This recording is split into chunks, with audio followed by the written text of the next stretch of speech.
আচ্ছা, এখন কি সাউন্ড পাচ্ছ আমার? তুমি কি এখন আমার সাউন্ড শুনতে পাচ্ছ? ওকে, আশা করছি এখন তোমরা আমার সাউন্ড শুনতে পাচ্ছ।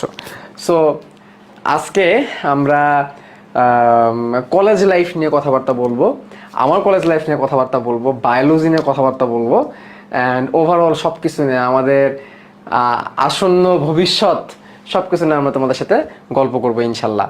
সো আমি দেখতে পাচ্ছি এখানে তোমরা অনেকেই জয়েন করে ফেলছো এই ক্লাসের মধ্যে, অ্যান্ড তোমরা সবাই বলতেছো এখন শোনা যাচ্ছে, এবং আমি দেখতে পারলাম যে আমাদের সাথে এই ক্লাসের মধ্যে আমাদের সবার প্রিয় নুমেরি ছাত্র অপার ভাইয়াও আছেন, যিনি তোমাদেরকে ফিজিক্স পড়াবেন। সো ওভারঅল তোমাদের আসলে, তোমরা কি এই আনসারটা জানো যে তোমরা কেন নটরডেম কলেজ, হলিক্রস কলেজ অথবা সেন্ট জোসেফে পড়ালেখা করতে চাও? এই প্রশ্নটা কি তোমরা জানো? আচ্ছা, তার আগে আমি আমার নিজের পুরো পরিচয়টা দিয়ে নেই।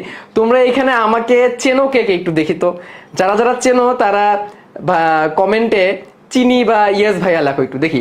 কারা কারা তোমরা এই শুভ্র ভাইয়াকে তোমরা আগে দেখছো বা শুভ্র ভাইয়ের ক্লাস আগে করছো বা ইউটিউবে তোমরা শুভ্র ভাইয়ের নাম আগে শুনছো, এরকম কে কে আসো? এটা আমি একটু আগে একটু জানতে চাচ্ছি, ঠিক আছে?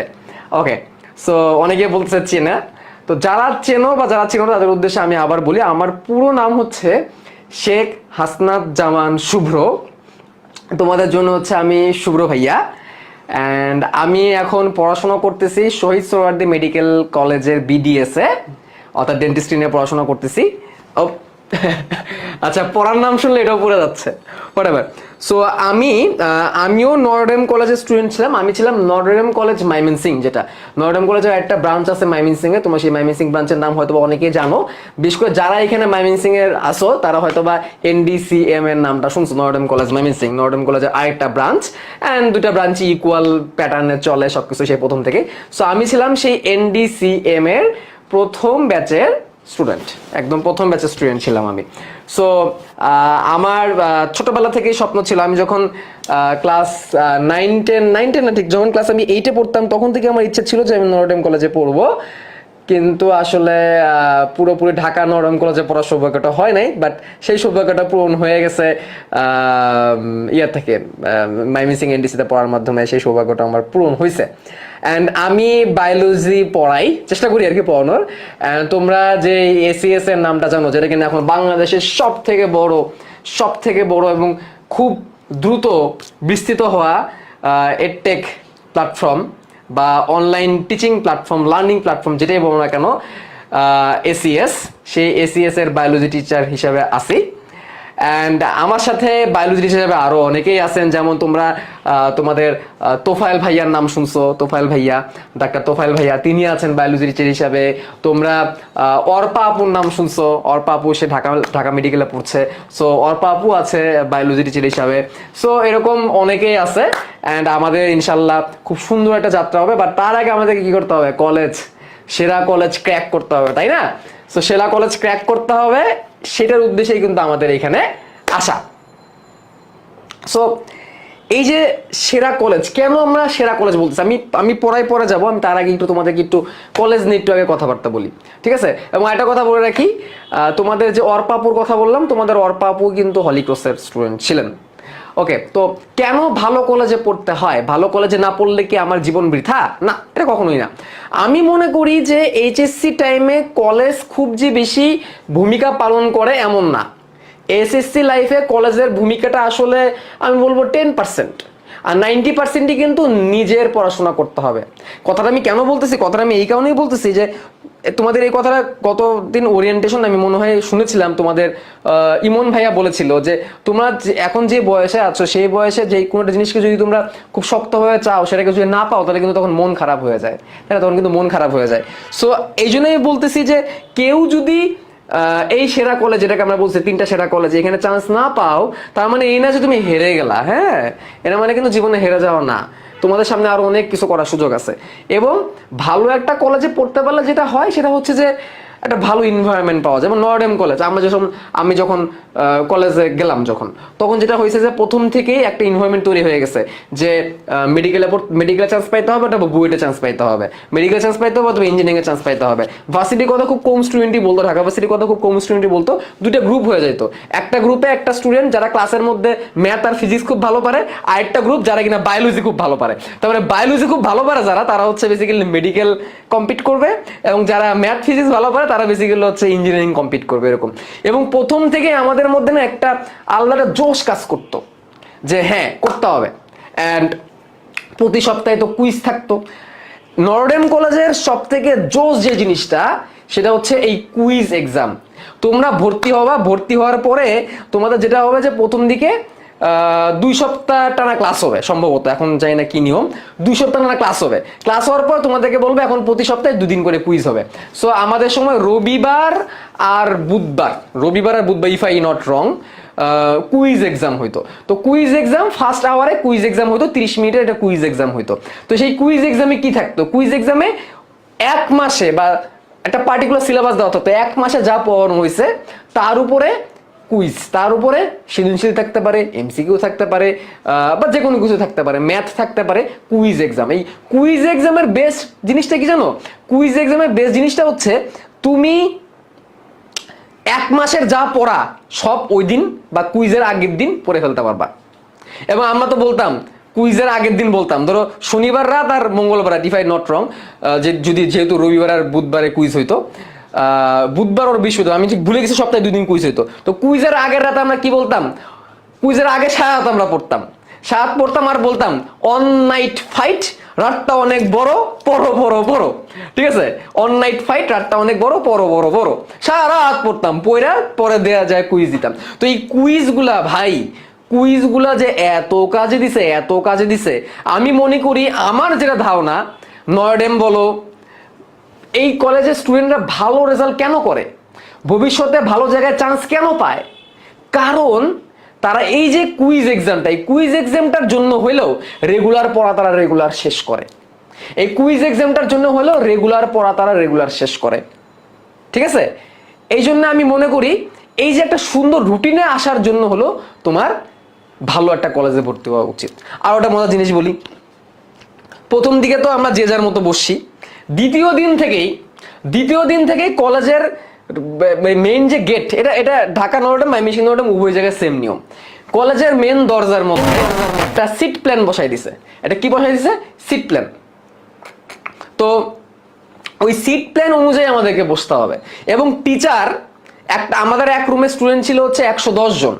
110 জনের রোল কল করতে নর্ডেম কলেজে কতক্ষণ লাগতো? গেস বলো, একটু ধারণা করো। 110 জন একটা ক্লাসরুমে আছে, তাহলে 110 জনের রোল কল করতে কতক্ষণ সময় লাগতে পারে? Any idea?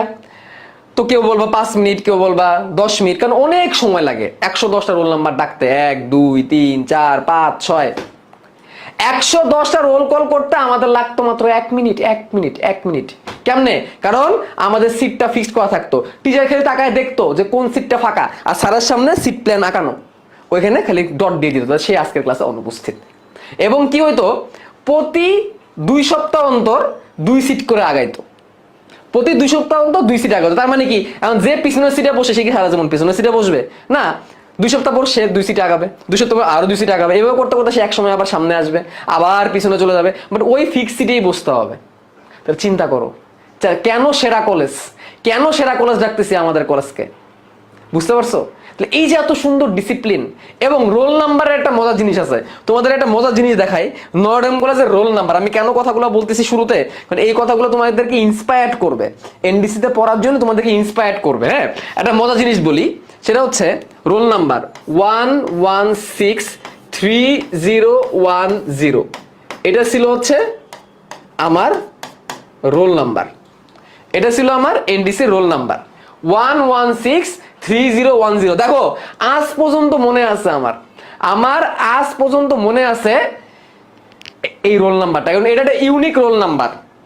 এটা একটা ইউনিক রোল নাম্বার, কারণ আমি যেই সালে পরীক্ষা দিছি, 2016 সালে আমি পরীক্ষা দিছি। মানে 2116 সাল, মানে আজ থেকে মোটামুটি ধরে 100 বছর, 100 বছরের আগে এই রোল নাম্বারটা কেউ পাবে না।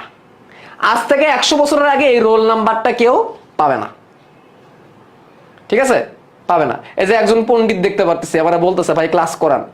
পণ্ডিত, ক্লাস তো অনেক করলা জীবনে, ক্লাস তো অনেক করলা, কথাগুলা শুনো, কথা শুনো, এই কথা শুনে কাজ লাগবে।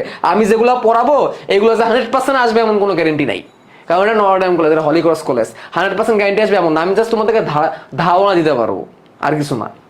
কথাগুলো শোনো, ইন্সপায়ার্ড হও। অনেক সময় ইন্সপায়ার্ড হলে অনেক বেশি কাজে লাগে, ঠিক আছে? কেন আসবে না দেখো,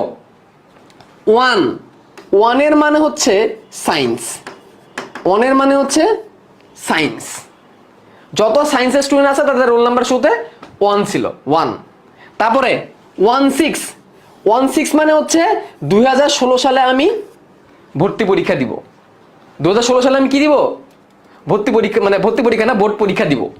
2016 সালে আমি বোর্ড পরীক্ষা দিব বলে 16, ঠিক আছে? 2016 সালে। আচ্ছা, তারপরে 3, এই 3 ছিল গ্রুপের নাম। আমি ছিলাম সায়েন্স 3-তে, আমি ছিলাম সায়েন্স 3-তে, এই জন্য 3। ওই সময় সায়েন্সের গ্রুপ ছিল মনে হয় 6টা, ঠিক আছে? এখন তো অনেকগুলা, এটা সায়েন্স 3 বোঝানোর জন্য 3। আর আমার সিরিয়াল নাম্বার ছিল 10, আমার সিরিয়াল নাম্বার ছিল হচ্ছে 10। আমি সায়েন্স 3 গ্রুপের 10 নাম্বার স্টুডেন্ট ছিলাম। তাহলে এখন চিন্তা করো, এই যে কথাগুলো বললাম, এই রোল নাম্বারটা সামনে আর আসবে? এই রোল নাম্বারটা সামনে আর আসবে? যেমন তোমরা ভর্তি পরীক্ষা দিবা 2025 সালে, তোমরা 2000 ভর্তি পরীক্ষা দিবা, তোমার ভর্তি পরীক্ষা না, বোর্ড পরীক্ষা দিবা 2023 সালে, 25 সালে, তোমাদের এইচএসসি 25 ব্যাচ। তা তোমাদের রোল নাম্বারটা এরকম হতে পারে 125111010, এরকম হইতে পারে। যেমন 1 মানে সায়েন্স, 125 মানে তোমরা 2025 সালে ভর্তি পরীক্ষা দিবা। তারপরে 1 মানে তুমি ধরো সায়েন্স 11 নাম্বার গ্রুপে, তুমি ধরো 11 নাম্বার গ্রুপে, এবং 10 হচ্ছে তোমার সিরিয়াল নাম্বার। সো তুমি যদি চান্স পাও, তোমার এরকম একটা রোল নাম্বার হবে, ইউনিক রোল নাম্বার। এই ইউনিক রোল নাম্বার আগামী 100 বছরের মধ্যে কেউ পাবে না, এটা ইউনিক রোল নাম্বার বলে। তাহলে বুঝতে পারছো, যখন তুমি নর্ডেমের স্টুডেন্ট হবা তখন তোমাদের ইউনিক একটা ভাব চলে আসবে। এই জন্য বলে অনসে ডেমিয়ান অলওয়েজ এ ডেমিয়ান, অথবা অনসে নর্ডেমিয়ান অলওয়েজ এ ডমিয়ান। এরকম হলিক্রসে বলে, মেয়েরা বলে আর কি, অনসে ক্রসিয়ান অলওয়েজ এ ক্রসিয়ান, ঠিক আছে? সো এরকম একটা ইউনিক রোল নাম্বার পাইতে হইলেও কি করতে হবে? এনডিসিতে চান্স পাইতে হবে। আচ্ছা, তারপরে বলি, আরো কথা বলি, ক্লাব। এনডিসির জোস জিনিস হচ্ছে, এনডিসিতে জোস কিছু ক্লাব আছে, ক্লাব, অসংখ্য ক্লাব আছে। এখন ক্লাবের সংখ্যা কত আমি বলতে পারি না, এটা তোমাদের ভাইয়া ভালো বলতে পারবে, ইমন ভাইয়া ভালো বলতে পারবে। এখন ক্লাবের কাউন্ট কত আমি জানি না। তো ক্লাবগুলা জোস। তো আমি বললাম আমি তো এনডিসিএম এর প্রথম স্টুডেন্ট ছিলাম, মানে প্রথম ব্যাচের স্টুডেন্ট ছিলাম। আমি এটা গর্ব করতে পারি, আমার হাত ধরে এনডিসিএম এর ইংলিশ ক্লাব তৈরি হয়েছিল। মানে নর্ডেমের মাইমিসিং যে ব্রাঞ্চটা এনডিসিএম এর ইংলিশ ক্লাবটা আমার হাত ধরে তৈরি হয়েছিল। এবং নর্ডেম কলেজ ইংলিশ ক্লাবের, ঠিক আছে, প্রথম যেই ওয়াল ম্যাগাজিনটা আমার হাতে তৈরি ছিল, ঠিক আছে? সো তুমি যদি চান্স পাও, এনডিসি হোক, হলিক্রস হোক, সেন্ট জোসেফ হোক, অবশ্যই একটা ক্লাবে নিজেকে যুক্ত করবা, মিনিমাম একটা ক্লাবে যুক্ত করবা। একটা ক্লাবে না থাকতে পারলে ভাই তুমি সারাটা জীবন আফসোস করবা। বাট ক্লাব মানে এটা না যে সারাদিন তুমি ক্লাবের মধ্যে পড়ে থাকবা, ঠিক আছে? ক্লাব মানে এটা না যে সারাদিন ক্লাবের মধ্যে পড়ে থাকবা। ক্লাব পড়াশোনা, ক্লাব পড়াশোনা, ক্লাব পড়াশোনা, আর কিচ্ছু না। এই সময়ে কলেজ ভর্তির পরে ক্লাব মেনটেন করবা, পড়াশোনা করবা। ক্লাব মানে, আবার বললাম, ক্লাব মানে এমন না যে সারাদিন তুমি ক্লাব। এইচএসসি বোর্ড এক্সামে গোল্ডেন A+ নিয়ে আসতে পারছি, ঠিক আছে? এত কিছু মেনটেন করার পরও আমি এই একটা ক্লাবের প্রেসিডেন্ট থাকার পরও 2016 সালে যে বোর্ড এক্সামটা হয়েছে, সেই বোর্ড এক্সামে আমি গোল্ডেন A+ নিয়ে আসতে পারছি। এবং আলহামদুলিল্লাহ আমি গর্ব করে বলতে পারি, আমি তোমাদের শোনানোর জন্য বলবো না, সত্যি কথা যেটা, যাতে তোমরা ইন্সপায়ার্ড হও। আমি সায়েন্সে যে সাবজেক্টগুলো ছিল, physics, chemistry, mathematics and biology, এই প্রত্যেকটা সাবজেক্টে আমার মার্ক 90-র উপরে ছিল, প্রত্যেকটা সাবজেক্টে বোর্ড পরীক্ষায়। ঠিক আছে? সো চাইলে সম্ভব। কি করা যাবে না কলেজ লাইফে? কলেজ লাইফে পলিটিক্সে যুক্ত হওয়া যাবে না, প্রথম কথা। কলেজ লাইফে কি করা যাবে না? কলেজ লাইফে পলিটিক্সে যুক্ত হওয়া যাবে না। আর এনডিসি, এইচসিসি, সেন্ট জোসেফ, এসব জায়গায় ইন্টারনাল কোনো পলিটিক্স নাই। ঠিক আছে? কোনো গ্রুপিং ট্রুপিং নাই। ঠিক আছে? কোনো তারপরও এক্সটার্নালি বাইরে যেয়ে কোনো পলিটিক্সে যুক্ত হওয়া যাবে না। এক, যারা ম্যাচে থাকবা, ম্যাচে যায় আড্ডা দেওয়া যাবে না সারা রাত ধরে। ম্যাচে যা আড্ডাবাজি করা যাবে না, 2 নাম্বার কাজ। ম্যাচ অনেক আছে না, ম্যাচে থাকে এনডিসির পাশে তো আরামবাগের পাশে তো অনেক ম্যাচ আছে। ম্যাচে যা সারা ধরে আড্ডাবাজি, কাঠ খেলা, এগুলো করা যাবে না। 3 নাম্বার কাজ কি করা যাবে না? কেন কথাটা বলতেছি, আবার কবে তোমাদের সাথে কোন ক্লাসে দেখা হয় আমি জানি না, বলতে পারবো কিনা আমি জানি না। ঠিক আছে? সেই বন্ধু যদি আল্লাহ বাঁচায় রাখে কোনো একটা ক্লাসে, তখন হয়তো বা দেখা হবে। এজন্য এখনই বলে দিচ্ছে কথা। মাদকের সাথে পরিচিত হওয়া যাবে না। একটু দেখি না মাদক কেমন, একটু দেখি না সিগারেট খাইলে কেমন লাগে, এই দেখি না করা যাবে না। অনেক স্টুডেন্ট এসএসসি লাইফ পর্যন্ত কোনোদিন বিড়ি সিগারেটের ধারে কাছে যায় না। কলেজে উঠায় একটু দেখি না সিগারেট খাইতে কেমন লাগে, ওই দেখি না করতে যায়, তখন আর ছাড়তে পারে না। তো এই যে মাদকের ফাঁদে পা দেওয়া যাবে না। কি বলছি বুঝছো? মাদকের ফাঁদে পা দেওয়া যাবে না। আরেকটা জিনিস আছে যেটার ফাঁদে পা দেওয়া যাবে না, সেটা কি? প্রেমের ফাঁদে পা দেওয়া যাবে না। এই কি বললাম, এই কয়েকটা জিনিস একটু মেনটেন করতে হবে। ঠিক আছে?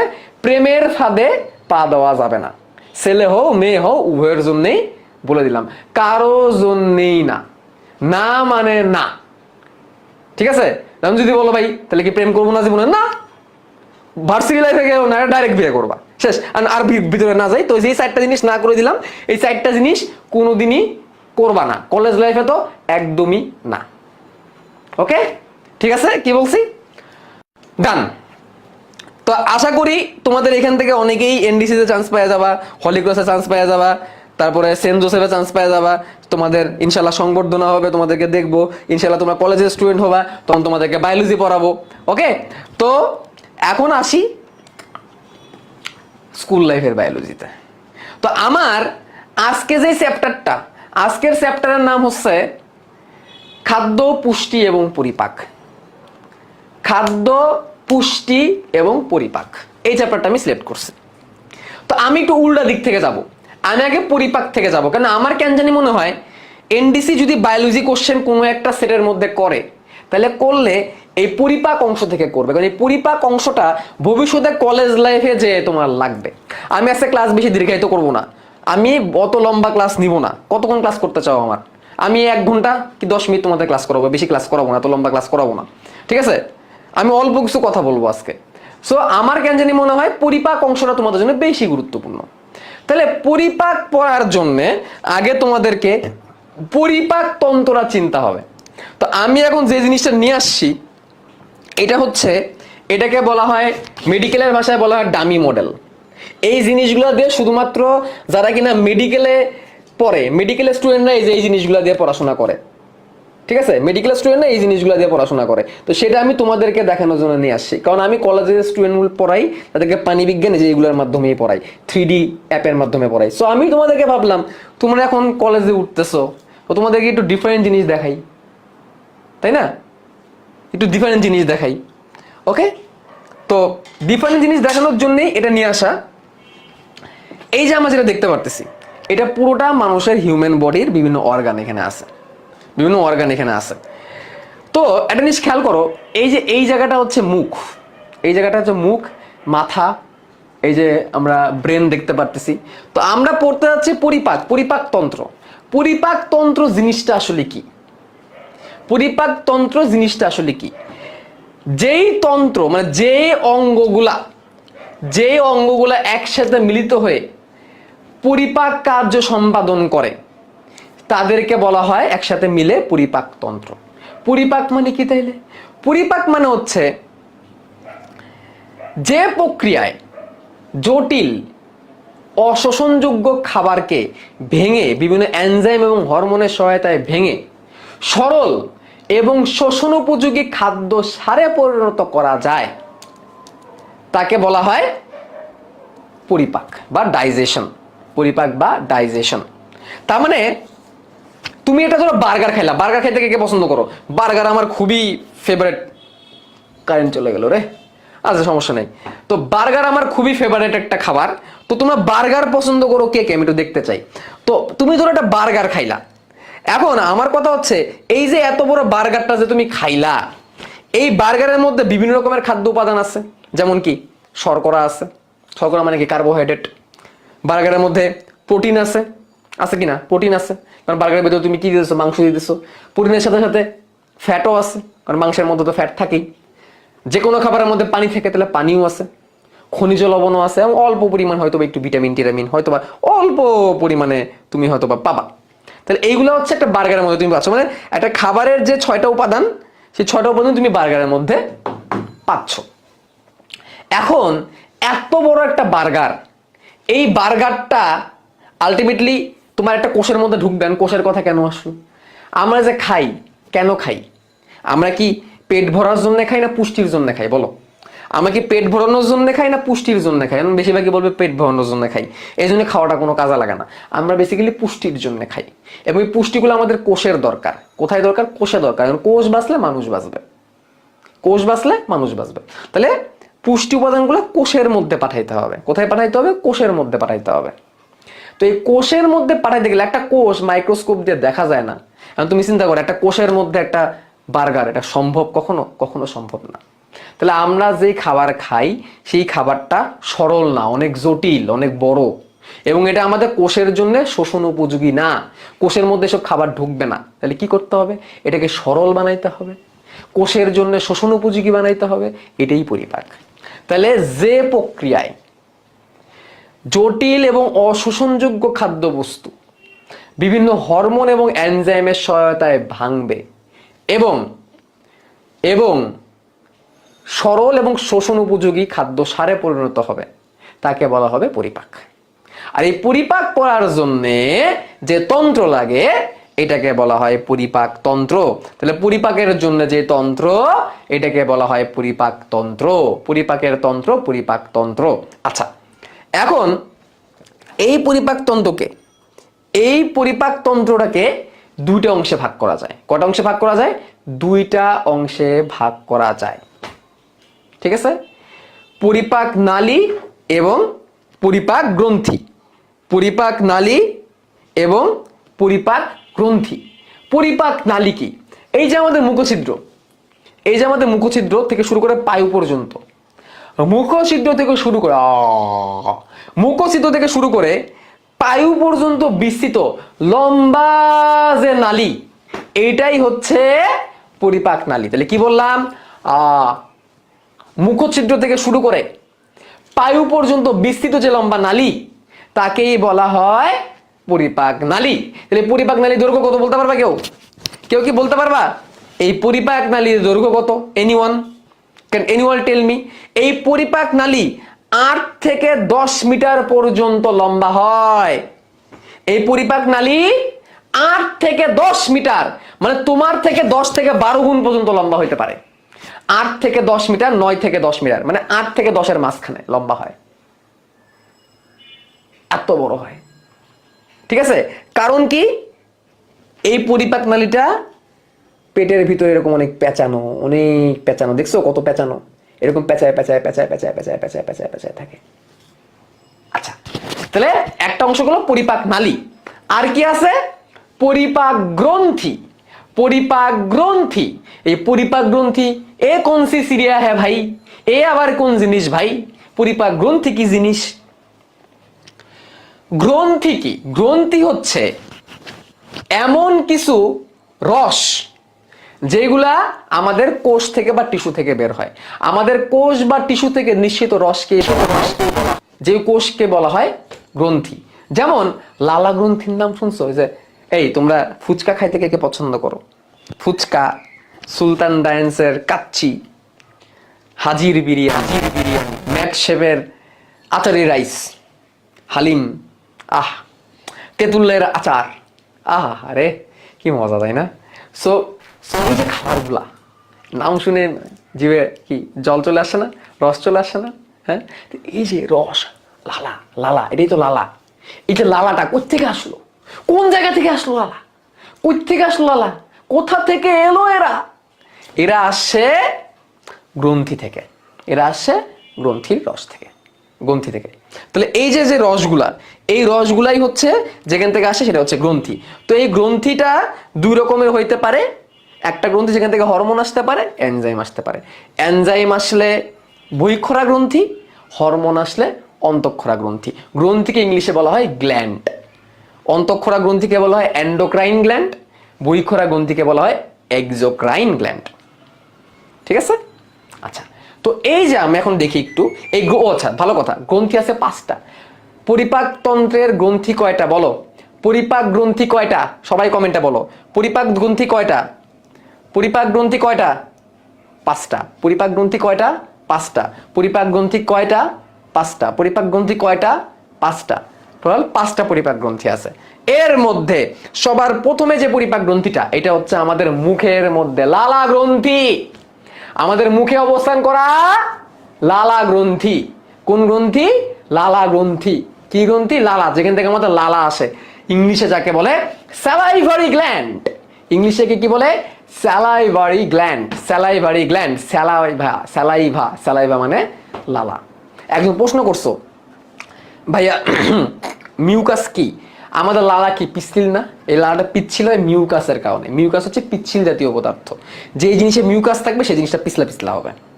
তাহলে স্যালাইভারি গ্ল্যান্ড বা লালা গ্রন্থি, এটা আমাদের এই মুখে অবস্থান করে। এই মুখে, এই মুখের এতটুকু জায়গায় স্যালাইভারি গ্ল্যান্ড বা লালা গ্রন্থি আছে। তাহলে এই লালা গ্রন্থি কয়টা কেউ বলতে পারবা? এই লালা গ্রন্থি আছে টোটাল 3 জোড়া। এই দেখো, এটা হচ্ছে কান, একটু দেখাই তোমাদেরকে।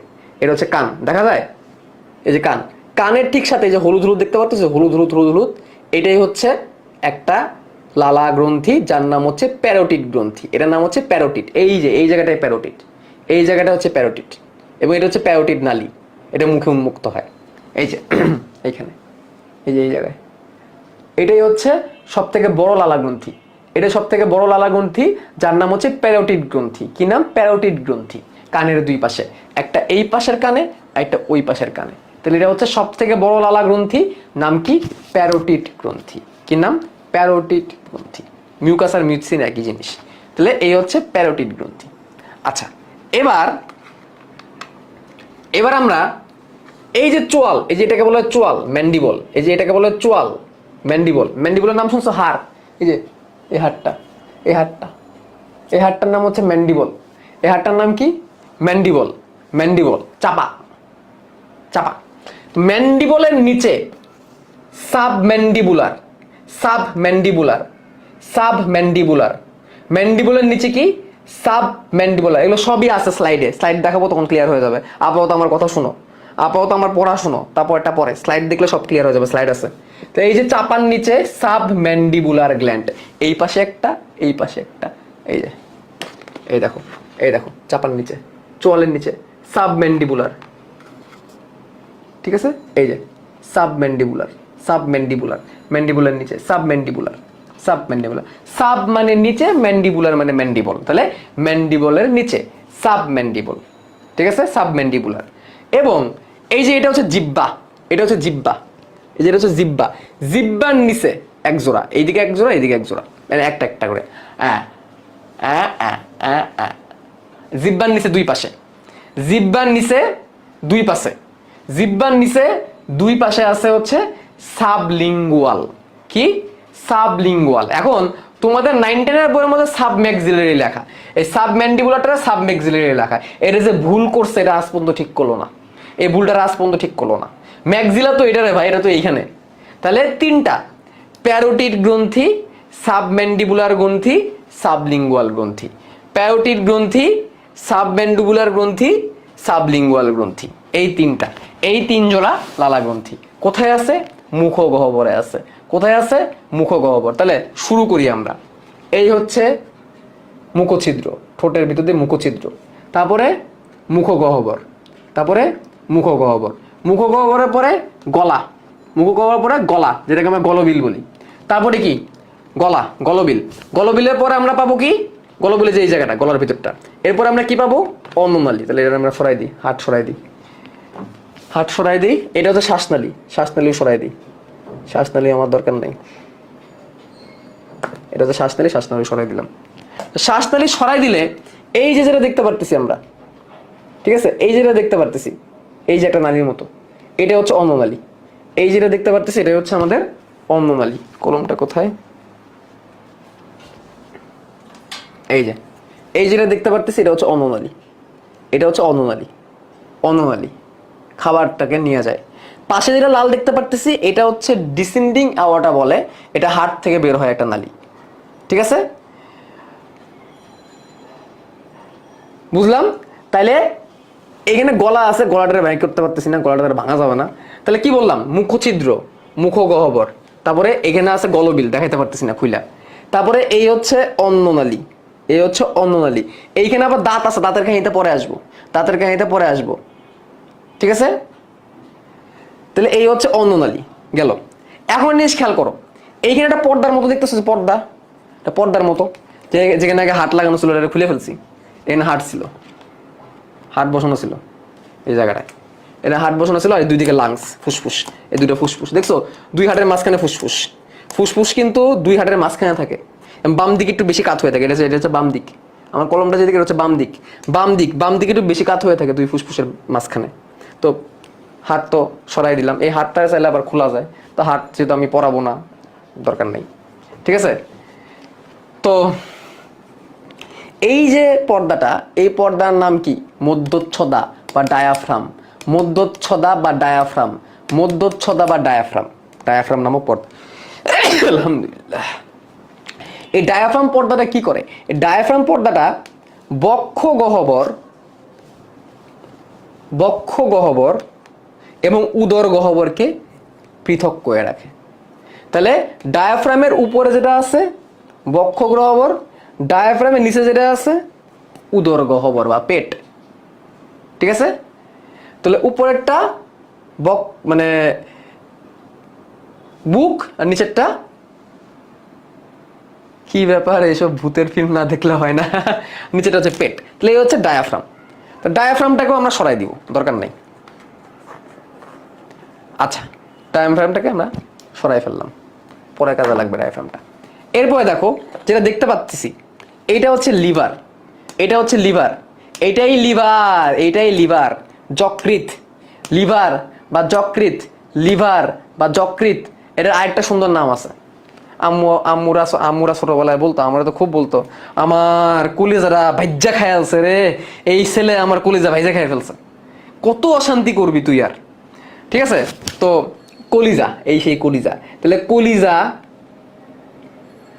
লিভার আর যকৃৎ একই জিনিস, কলিজা, আমার কলিজাটা ভাইজা খাই আছে। তাহলে এই হচ্ছে কলিজা। এই পৃথিবীতে কিছু কিছু মানুষ আছে এমন প্রকৃতির, জানো, এদের জন্যে তুমি যদি তোমার কলিজাটা কেটে ভেজে রান্না করে দাও, তারপরও বলবে লবণটা একটু কম হয়েছে। ঠিক আছে, তারা কখনোই সন্তুষ্ট হয় না। হোয়াটএভার। তো এই হচ্ছে লিভার বা কলিজা, যকৃৎ যেটাকে বলি। এবং যকৃৎটা মনে রাখবা, এটাও একটা পরিপাক গ্রন্থি, এটাও একটা পরিপাক গ্রন্থি। তাহলে একটু আগে আমরা একটা পরিপাক গ্রন্থি বললাম, যেটা কিনা ছিল আমাদের লালা গ্রন্থি। এখন আমরা আরেকটা পরিপাক গ্রন্থি বললাম, যেটা কিনা আমাদের যকৃৎ। এখন একজন বলছো ভাইয়া কমেন্টে, ভাইয়া যকৃৎ না বুকে থাকে? হ্যাঁ বেটা, যকৃৎ বুকে থাকবে কেন? যকৃৎ থাকবে হচ্ছে উদরে। আবারও দেখো, এটা আবার দেখো, যকৃৎ কোথায়? যকৃৎ হচ্ছে আমাদের উদরে, পেটের উপর দিকে, ঠিক এই যে এই বরাবর, ডান দিকে, ডান দিকে, এই যে এই বরাবর, বুকের ঠিক নিচে পেট বরাবর। তাহলে এটা কিন্তু বাম দিক, এটা কিন্তু ডান দিক। তাহলে যকৃৎ আছে ডায়াফ্রামের ঠিক নিচে, তার মানে কি, ডায়াফ্রামের নিচে মানে কি, পেটে, উদরে, উপরের উদরে, উদরের উপর দিকে, উপরে উদরের উপর দিকে এবং কিছুটা ডান দিকে, কিছুটা ডান দিকে। তাহলে বাম দিকে কে আছে? তাইলে বাম দিকে কে আছে? বাম দিকে আছে হচ্ছে এই যে দেখো, দেখতে পাচ্ছ একটু কলার মতো দেখা যাইতেছে, একটু হলুদ, কলার মধ্যে একটু হলুদ দেখা যাইতেছে, হলুদ হলুদ কলার মতো দেখা যাচ্ছে কি? হ্যাঁ, এইটা হচ্ছে পাকস্থলী। তাহলে যকৃৎ হচ্ছে একটা গ্রন্থি, এটা মানব দেহের সব থেকে বড় গ্রন্থি, মনে রাখবা। যকৃৎ মানবদেহের সব থেকে বড় গ্রন্থি, এটা মনে রাখতে হবে। কি বললাম? যকৃৎ মানবদেহের সব থেকে বড় গ্রন্থি, সব থেকে বড় গ্রন্থি মানবদেহের সব থেকে বড়, শুধুমাত্র পরিপাকের ক্ষেত্রে না, মানবদেহের সব থেকে বড় গ্রন্থি হচ্ছে যকৃৎ বা লিভার। এবং একে কি বলে বলতো? তোমাদের বইয়ে আছে, যকৃৎকে কি বলে? যকৃৎকে বলা হয় জৈব রসায়নাগার। ঠিক আছে, অর্গানিক ল্যাবরেটরি, জৈব রসায়নাগার। কেন বলে? কেন বলে? কেন যকৃৎকে জৈব রসায়নাগার বলে? কারণ যকৃতে, লিভারে 500-র অধিক রাসায়নিক বিক্রিয়া হয়। লিভারে 500-র অধিক রাসায়নিক বিক্রিয়া হয়। এর কারণে যকৃৎকে মানবদেহের জৈব রসায়নাগার বা রাসায়নিক গবেষণাগার বলে। জৈব রসায়নাগার বা রাসায়নিক গবেষণাগার উভয়ই বলা হয় এই যকৃৎ নামক লিভারকে। ওকে, আচ্ছা, তো লিভারকে উঠাই ফেলি। লিভারের নিচে একটা জোস জিনিস আছে, দেখো। লিভারের সাথে একটু সবুজ সবুজ রঙের দেখতে পাচ্ছ, সেটা জিনিস লিভারের নিচের দিকে আর কি। এই তো লিভার, এই যে নিচের দিকে সবুজ সবুজ দেখতে পাচ্ছ, এটাই পিত্তথলি। এটাকে পিত্তথলি বলে। লিভার তো এইভাবে থাকে, লিভার ময়লা হয়ে গেছে। লিভারের নিচের দিকে দেখো, এই যে সবুজ, এটাই হচ্ছে পিত্তথলি। এটাই হচ্ছে কি? পিত্তথলি। তো এখান থেকে পিত্তরস আছে, এই হচ্ছে লিভার, এই হচ্ছে যকৃৎ বা লিভার। তো লিভারকে সরাই দিলাম, তাহলে আরেকটা গ্রন্থি পড়ে ফেললাম, লিভার। পাকস্থলী কি দেখতে পারতেছো? দেখা কি যায় পাকস্থলী? এই সেই পাকস্থলী। এই অন্ননালী কানেক্ট হবে পাকস্থলীর সাথে। অন্ননালী, এই যে অন্ননালী কানেক্ট হচ্ছে পাকস্থলীর সাথে। এই হচ্ছে পাকস্থলী, এই হচ্ছে পাকস্থলী। দেখছো? পাকস্থলী আমাদের উদর গহ্বরের ডান দিকে, আর তার বাম দিকে ছিল হচ্ছে যকৃৎ। তাহলে পাকস্থলীর ডান দিকে যকৃৎ, আর পাকস্থলী ছিল উদর গহ্বরের বাম দিকে, এটা বাম দিকে। তাহলে পাকস্থলী উদর গহ্বরের বাম দিকে, যকৃৎ পাকস্থলীর ডান দিকে। হ্যাঁ, আচ্ছা, আরেকটা জিনিস বলে রাখি, মুখে তো লালা ছিল। মুখে কি ছিল? লালা। তো ওই লালা শর্করা জাতীয় খাবার পরিপাক করে। লালা কি করে? লালা শর্করা জাতীয় খাবার, কাত হয়ে গেছে কেন? লালা হচ্ছে শর্করা জাতীয় খাবার পরিপাক করে। মাহমুদুল হাসান আবির, তুমি একটা কমেন্ট বারবার করতেছো, স্প্যাম করো না, তাহলে কিন্তু কমেন্ট কিন্তু বন্ধ করে দিব কিন্তু। আচ্ছা, তো লালা শর্করা জাতীয় খাবার পরিপাক করে। লালাতে কি কি শর্করা জাতীয় এনজাইম আছে? লালা শর্করা জাতীয় এনজাইম পাওয়া যায় হচ্ছে টায়ালিন নামের একটা এনজাইম পাওয়া যায়, আর একটা হচ্ছে মল্টেজ নামের একটা এনজাইম পাওয়া যায়। এরা শর্করা জাতীয় খাবারকে পরিপাক করে। এখন তুমি বলো তো, মুখে কি প্রোটিন আর ফ্যাটের কোনো পরিপাক হয়? বলো তো, মুখে কি প্রোটিন জাতীয় খাবারের পরিপাক হয়? মুখে প্রোটিন জাতীয় খাবারের পরিপাক হয় না, কারণ মুখে প্রোটিন পরিপাকের কোনো এনজাইম নাই লালাতে। মুখে ফ্যাট পরিপাকের কোনো এনজাইম নাই লালাতে। এই জন্যে মুখে শুধুমাত্র শর্করা জাতীয় খাবারের পরিপাক হয়। ফ্যাট এবং প্রোটিনের কোনো পরিপাক হয় না। কিন্তু এই প্রোটিন পরিপাকটা আমার পাকস্থলীতে হবে। পাকস্থলীতে প্রোটিন পরিপাক হবে। শুধু প্রোটিন না, অল্প পরিসরে ফ্যাটও পরিপাক হয় পাকস্থলীতে অল্প পরিসরে ফ্যাটও পরিপাক হয়ে থাকে। ঠিক আছে? তো এই সেই পাকস্থলী,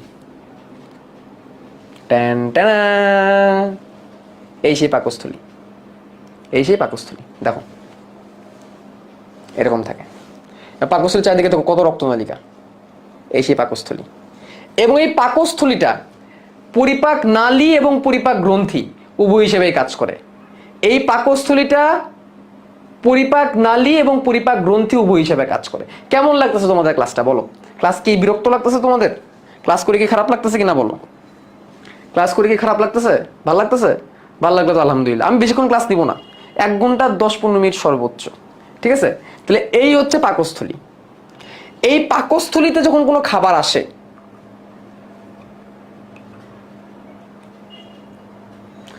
এই যে পাকস্থলীর ভিতরের পার্ট এভাবে লাগানো ছিল, খুলে ফেলছি। তাহলে এই যে ভিতরের পার্ট, এই যে পাকস্থলীর যে ভিতরের পার্ট, এই যে ভিতরের পার্টটা দেখো একটু খাঁচকাটা খাঁচকাটা ভাজ ভাজ হওয়া না? পাকস্থলীর ভিতরের অংশটা খাঁচকাটা খাঁচকাটা এরকম ভাজ ভাজ হয়ে আসে না? এই ভিতরের অংশ যখনই খাবার ঢোকে, এই যে এইখান থেকে খাবার ঢুকবে, এখান থেকে খাবার ঢুকবে, খাবার ঢোকার পরেই পাকস্থলীর যে ভেতরের যে জায়গাটা, এখান থেকে হাইড্রোক্লোরিক অ্যাসিড বের হওয়া শুরু করে। এই ভিতর থেকে কি হয়? হাইড্রোক্লোরিক অ্যাসিড বের হওয়া শুরু করে। তাহলে এই ভিতরের জায়গা থেকে হাইড্রোক্লোরিক অ্যাসিড নিশ্চিত হওয়া শুরু করবে। এবং এই হাইড্রোক্লোরিক অ্যাসিড কি করবে? খাবারের যত জীবাণু আছে সব মেরে ফেলবে, যত জীবাণু আছে সবগুলোকে প্রথমে ধ্বংস করবে এবং পরিপাকটা শুরু করবে, পরিপাক কার্যক্রম শুরু করবে। তাহলে পাকস্থলীর ভেতরের গাত্র, এটা তো নালী হিসেবে কাজ করতেছে, পরিপাক নালীর মধ্যেই পড়ছে, মুখচ্ছিদ্র থেকে পায়ুর মাঝখানে পড়ে, ওই নালীর মধ্যেই পড়ে। পাশাপাশি সে হাইড্রোক্লোরিক অ্যাসিড ক্ষরণ করতেছে এবং পাশাপাশি সে প্রোটিন পরিপাকের এনজাইমও ক্ষরণ করবে ভিতরের জায়গা থেকে। তাহলে সে কি শুধু নালী নাকি অন্য কিছু? সে কি শুধু নালী না অন্য কিছু? মেডিকেলের ক্লাস করতেছে মনে হয়, আরে দাঁড়াও না, খালি কলেজটায় ভর্তি হও না, তোমাদের জন্য যে কি কি আছে কলেজের পরে, যখন তোমরা কলেজে বায়োলজি পড়বা না, আমরা তো আসি, আমি তো আসি, তখন যে তোমাদের কি জোস জোস জিনিস পড়াবো। আমার বাসায় কি শুধুমাত্র এইসব আছে? এই দেখো আমার রুমের মধ্যে গাছও আছে, এই গাছ দিয়ে পড়াই, এই গাছ দিয়ে স্টুডেন্টদেরকে উদ্ভিদ বিজ্ঞান পড়াই, ঠিক আছে? এটা দিয়ে উদ্ভিদ বিজ্ঞান পড়াই কত। এবং দেখো এই দেখো ছত্রাক, এই দেখো ছত্রাক দেখছো, মাশরুম দেখছো, মাশরুম নিচে মাশরুম, ঠিক আছে? যদি ওটা আর্টিফিশিয়াল, হা হা হা। এই যে গাছ, আরো গাছ আছে আমার রুমের মধ্যে, এই দেখো, এই দেখো আরেকটা গাছ, এটা হচ্ছে ঝিঝি প্ল্যান্ট। এটা খুব কম আলোতে হয়, আলো লাগে না বললেই চলে, রুমের মধ্যেই রাখা যায় এই গাছগুলোকে। আমার বারান্দা অনেক সুন্দর সুন্দর গাছ আছে, দেখাবো না তোমাদেরকে। যেটা বলতেছিলাম, কাজের কথায় আসি। তো এই যে এইটা শুধুমাত্র, এই জিনিসটা শুধুমাত্র নালী হিসেবে কাজ করবে না। একদম বলছো ভাই এই গাছগুলাকে আসল, 100% আসল। তো যেটা বলতেছিলাম, এইটা শুধুমাত্র নালী হিসেবে কাজ করবে না, এইটা গ্রন্থি হিসেবেও কাজ করবে। কারণ কেন গ্রন্থি হিসেবে কাজ করতেছে?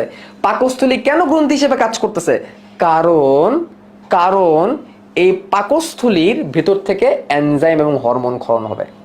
পাকস্থলীর ভেতর থেকে এনজাইম এবং হরমোন ক্ষরণ হবে। হরমোনটার নাম হচ্ছে গ্যাস্ট্রিন হরমোন। কি নাম? Gastrin hormone. এই গ্যাস্ট্রিন হরমোন পুরো পরিপাকটাকে পাকস্থলীতে কন্ট্রোল করে এবং এইখানে প্রোটিন পরিপাকের জন্য যে হরমোনটা এনজাইমটা আসবে তার নাম হচ্ছে পেপসিন। এখানে প্রোটিন পরিপাককারী এনজাইমটার নাম হচ্ছে পেপসিন। কি নাম? পেপসিন। কি নাম? পেপসিন। কি নাম? পেপসিন। পেপসিন প্রোটিনকে পলিপেপটাইডে পরিণত করবে, প্রোটিনকে পলিপেপটাইডে পরিণত করবে। তাহলে এখানে শুধুমাত্র প্রোটিন জাতীয় খাবারের এই পরিপাক হয়, ফ্যাট খুব অল্প পরিমাণে হয়, খুব অল্প পরিমাণে ফ্যাটের পরিপাক হয়। এই হচ্ছে পাকস্থলী। পাকস্থলী সে নালী এবং গ্রন্থি উভয় হিসেবে কাজ করে। তাহলে এখন বলো কয়টা গ্রন্থি শিখলাম এখন পর্যন্ত? আমাদের টোটাল গ্রন্থি আছে 5টা। 5টার মধ্যে কয়টা গ্রন্থি শিখলাম এখন পর্যন্ত বলো? 5টার ভিতরে কয়টা গ্রন্থি এখন পর্যন্ত আমরা শিখছি? 5টার ভিতরে আমরা এখন পর্যন্ত 3টা গ্রন্থি শিখছি। নাম 3টা লেখো, আমি আসতেছি, আমি একটা জিনিস নিয়ে আসতেছি, ওয়েট। নাম 3টা লেখো। 3টা গ্রন্থির নাম আমরা পড়ছি।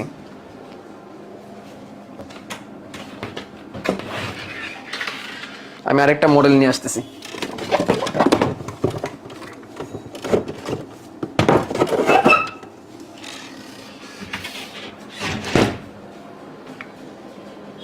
এই যে আমি আরেকটা মডেল নিয়ে আসছি। এটা হচ্ছে সেপারেট মডেল, লিভার, অগ্নাশয় এবং প্লিহার, সেপারেট মডেল। ঠিক আছে? তাহলে আমরা 3টা গ্রন্থি নিয়ে জানলাম, স্যালাইভারি গ্ল্যান্ড বা পরিপাক গ্রন্থি, লিভার বা যকৃৎ, অ্যান্ড গ্যাস্ট্রিক গ্ল্যান্ড বা পাকস্থলী। পাকস্থলী বলা যাবে না, এটাকে গ্যাস্ট্রিক গ্রন্থি বলতে হবে। কি বলতে হবে? গ্যাস্ট্রিক। গ্যাস্ট্রিক বললেই বুঝবা পাকস্থলী রিলেটেড। ঠিক আছে? গ্যাস্ট্রিক বললেই বুঝবা এটা কি রিলেটেড? পাকস্থলী রিলেটেড। গ্যাস্ট্রিক মানেই পাকস্থলী রিলেটেড, মনে রাখতে হবে। তাহলে গ্যাস্ট্রিক গ্রন্থি, ফাইন। তো এখানে পাকস্থলী ছিল, পাকস্থলীকে সরাই ফেলছি। পাকস্থলী পরেই শুরু হয়ে যাবে, একটু দেখা যাইতেছে, একটু দেখা যাইতেছে। পাকস্থলীর পরেই শুরু হবে, দেখো একটু দেখা যাচ্ছে কাটা, ক্ষুদ্রান্ত। পাকস্থলীর পরেই শুরু হবে ক্ষুদ্রান্ত্র, ক্ষুদ্রান্ত্র, স্মল ইন্টেস্টাইন। যদিও নামে ক্ষুদ্র বা তার আকার বড়, ক্ষুদ্রান্ত্রের পরে বৃহদন্ত্র। ঠিক আছে? পাকস্থলীর পরে ক্ষুদ্রান্ত্র, ক্ষুদ্রান্ত্রের পরে বৃহদন্ত্র। যদিও নামে ক্ষুদ্র, ক্ষুদ্রান্ত্রটা বড়, 6 থেকে 7 মিটার, আর বৃহদন্ত্র হচ্ছে 1.5 মিটার। তাহলে এই যে দেখো, এই যে পেছনে পেছনে পেছনে পেছনে যা দেখতেছো, এই যে পেছনে হলুদটা, এই যে হলুদ রঙের যে পেছানো, এই সবটাই ক্ষুদ্রান্ত। আর এই যে কালো যেটা দেখতেছো, কালো কালো, এটা হচ্ছে বৃহদন্ত্র। কালোটা হচ্ছে বৃহদন্ত্র। ক্ষুদ্রান্ত নামে ক্ষুদ্র হলো, আকারে বড়। বৃহদন্ত্র নামে বড় হইলেও আকারে ছোট। ক্ষুদ্রান্ত 6 থেকে 7 মিটার লম্বা হয়। 6 থেকে 7 মিটার, ভাবা যায় আমাদের পেটের ভিতরে 6 থেকে 7 মিটারের নালী আছে, কারণ অনেক পেঁচানো। আর বৃহদন্ত্র 1.5 মিটার। তাহলে ক্ষুদ্রান্তের প্রথম যে অংশটার নাম কে বলতে পারবা? ক্ষুদ্রান্তের প্রথম অংশটার নাম কি? ক্ষুদ্রান্তের প্রথম অংশটার নাম হচ্ছে ডিউডেনাম। ক্ষুদ্রান্তের প্রথম অংশটার নাম হচ্ছে ডিউডেনাম। এই যে দেখো, এইখানে ছিল, কই রে ভাই, এই যে এভাবে ছিল পাকস্থলীটা।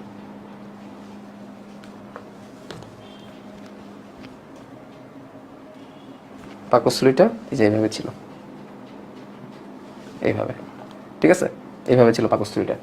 তো পাকস্থলীর এই যে জায়গাটা, এই জায়গাটা ক্ষুদ্রান্তে যুক্ত হবে।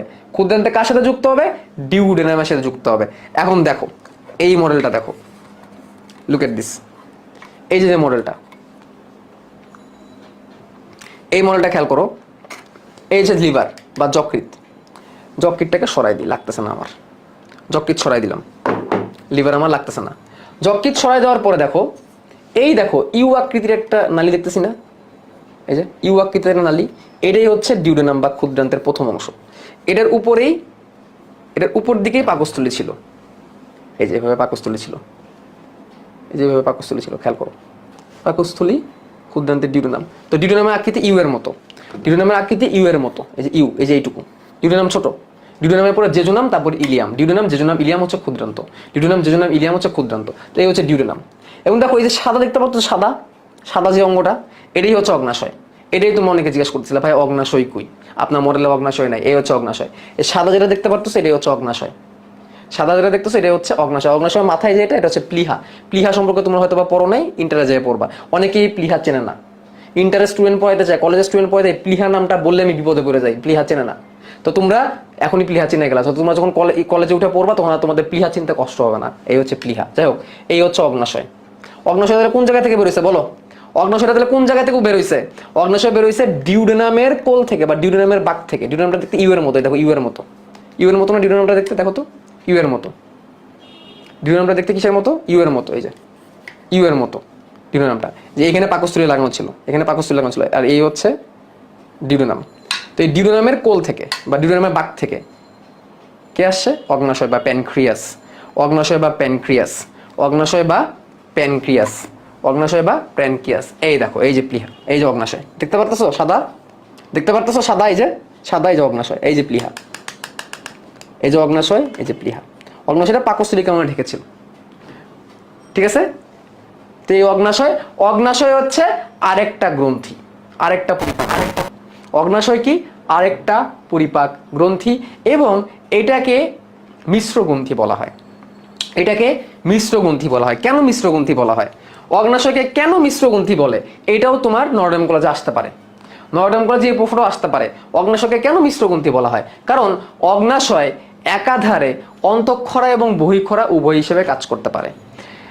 যেমন যকৃৎকে কেন জৈব রসায়নাগার বলা হয়, এটা যখন এনডিসিতে আসতে পারে, তখন তুমি সংক্ষেপে লিখবা। তেমনি এটাও আসতে পারে, অগ্নাশয়কে কেন মিশ্রগ্রন্থি বলা হয়? কারণ অগ্নাশয় একাধারে অন্তঃক্ষরা এবং বহিঃক্ষরা উভয় হিসেবে কাজ করে। অগ্নাশয় একাধারে অন্তঃক্ষরা গ্রন্থি, বহিঃক্ষরা গ্রন্থি উভয় হিসেবে কাজ করে। অন্তঃক্ষরা গ্রন্থি হিসেবে অগ্নাশয় থেকে হরমোন আসে, বহিঃক্ষরা গ্রন্থি হিসেবে অগ্নাশয় থেকে এনজাইম আসে। এবং অগ্নাশয় থেকে যে এনজাইমগুলো আসছে, সেটা শর্করা, আমিষ, স্নেহ উভয় খাবার পরিপাক করে। এবং অগ্নাশয় থেকে যে হরমোন আসে, এর মধ্যে একটা হরমোনের নাম হচ্ছে ইনসুলিন। এগুলো আগে বুঝলে সব বানায় বানায় লিখতাম এসএসসিতে। এগুলোকে অনেকগুলাই বুঝতা, এগুলা কি তোমরা বুঝতা আগে, নাকি এটা ধরে নিতে যে লিভার বুকে থাকে? একজন বলছে লিভার না বুকে থাকে। আচ্ছা, তাহলে দেখলাম। এবার আমরা আসি, তাহলে আমরা 4টা গ্রন্থি পড়ে ফেললাম: লালা গ্রন্থি, যকৃৎ, গ্যাস্ট্রিক গ্রন্থি, অগ্নাশয়। এখন আরেকটা জিনিস খেয়াল করো, এই যে আমাদের ডিউডেনাম বা ক্ষুদ্রান্তের প্রথম অংশ, এইখান থেকেও বিভিন্ন রকমের রস খাওয়ানো হবে পরিপাক করার জন্য। এবং এখানে সব থেকে বেশি পরিপাক হবে 3 রকমের খাবারই এখানে পরিপাক হয়: শর্করা, আমিষ, স্নেহ, কার্বোহাইড্রেট, লিপিড, ফ্যাট। 3 রকমের খাবারই এখানে পরিপাক হয় এবং এখান থেকে অনেক এনজাইম ক্ষরণ হয়। অগ্নাশয় থেকে তো এনজাইম এখানে আসেই, এর নিজেরও এনজাইম আসে, এর নিজেরও এনজাইম আছে, এই এনজাইমগুলো এখানে ক্ষরণ হয়। তাহলে ক্ষুদ্রান্তের ডিউডেনাম জেজুনাম, মানে ক্ষুদ্রান্ত নিজেও কি হিসেবে কাজ করতেছে, গ্রন্থি হিসেবে কাজ করতেছে কিনা বলো। ক্ষুদ্রান্ত থেকে যদি এনজাইম ক্ষরণ হয় এবং সেখান থেকে যদি শর্করা আমিষ স্নেহ উভয় এনজাইমে ক্ষরণ হইতে পারে, তাইলে ক্ষুদ্রান্তকে কি আমরা গ্রন্থি বলতে পারি বলো? ক্ষুদ্রান্তকে কি আমরা গ্রন্থি বলতে পারি? ক্ষুদ্রান্তকে অবশ্যই পারি।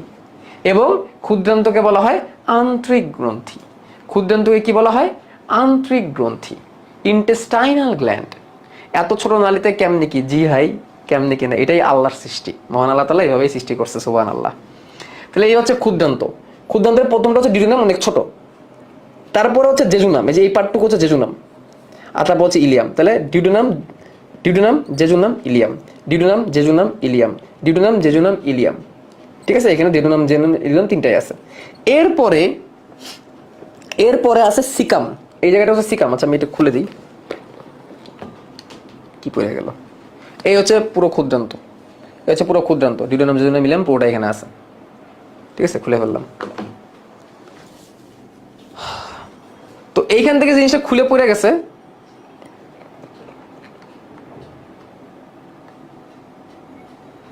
এইখানেই ক্ষুদ্রান্ত কানেক্ট ছিল।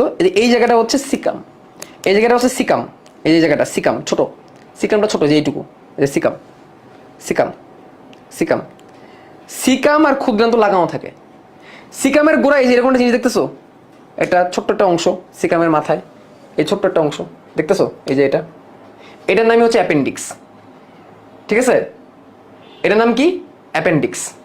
এটার নামই হচ্ছে অ্যাপেন্ডিক্স। এইখানেই যখন ইনফেকশন হয় তখন হয় অ্যাপেন্ডিসাইটিস, তখন অপারেশন করতে হয়। তাহলে সিকামের সাথে অ্যাপেন্ডিক্স, সিকাম আর ক্ষুদ্রান্তর অংশ হচ্ছে অ্যাপেন্ডিক্স যুক্ত। এরপরে যেটা আছে, এই যে এটা কোলন, এটা হচ্ছে কোলন, এই কোলনটা পুরোটা বড়। সিকাম, কোলন, কোলনকে চারটা অংশে ভাগ করা যায়: ঊর্ধ্বমুখী কোলন, অনুপ্রস্থ কোলন, নিম্নমুখী কোলন, সিগময়েড কোলন। এ হচ্ছে কোলন, সিকাম, কোলন। আর একদম পিছন দিকে আছে রেকটাম বা মলাশয়, এটা দেখাইতে পারবো কিনা জানি না। এই যে সব খুলে ফেললে, এই যে সিকাম, কোলন, আর এই যে কোলন যে উন্মুক্ত হয়েছে, মলাশয়, এই যে মলাশয়, এই যে মলাশয়, এটা খুলে বাই করা সম্ভব না ভাই। ভিতরে দেখি কিডনি একটা খুলে পড়ে গেছে, যাক সমস্যা নেই। এই যে ভিতরে মলাশয়, মলাশয় মল জমা থাকে। আর পায়ু একদম পিছনে, ওটা দেখানো সম্ভব না। কিডনিও আছে, ওগুলো তো আমাদের লাগতেছে না। তাহলে সবই দেখাই দিলাম তোমাদেরকে। তাহলে পুরো সিরিয়ালটা যদি আমি এখন বলি, মুখছিদ্র, মুখগহ্বর, মুখগহ্বর, গলবিল, তারপরে অন্ননালী, তারপরে পাকস্থলী, ক্ষুদ্রান্তের তিনটা অংশ: duodenum, jejunum, Ilium, duodenum, jejunum, Ilium. তারপরে আছে কি? বৃহদন্ত্র। তারপরে কি আছে? বৃহদন্ত্র। বৃহদন্ত্রের পরে কি আছে? বৃহদন্ত্রের পরে আছে হচ্ছে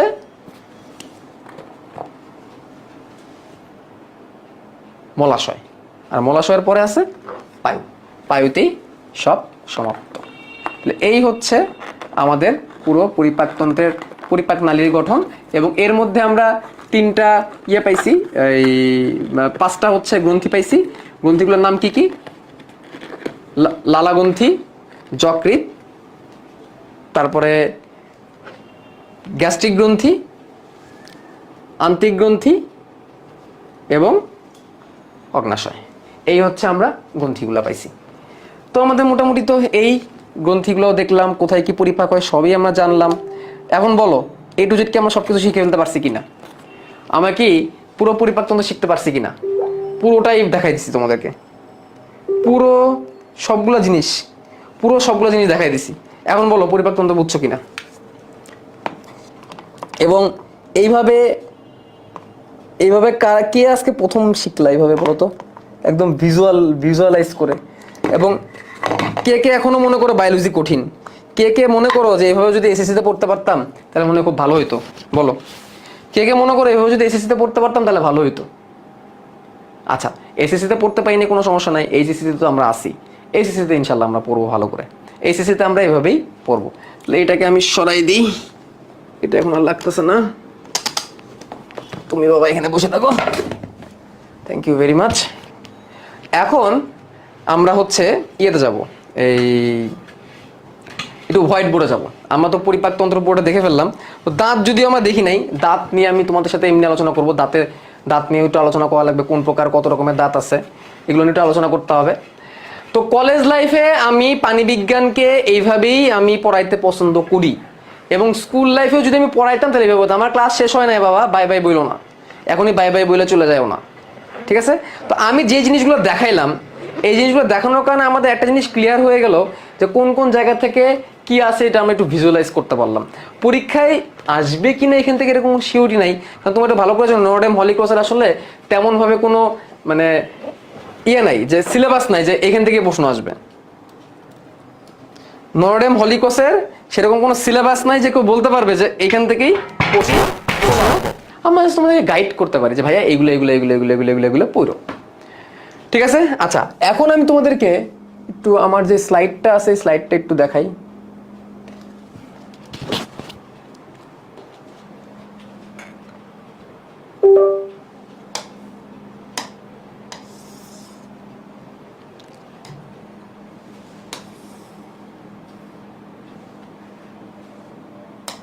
আচ্ছা,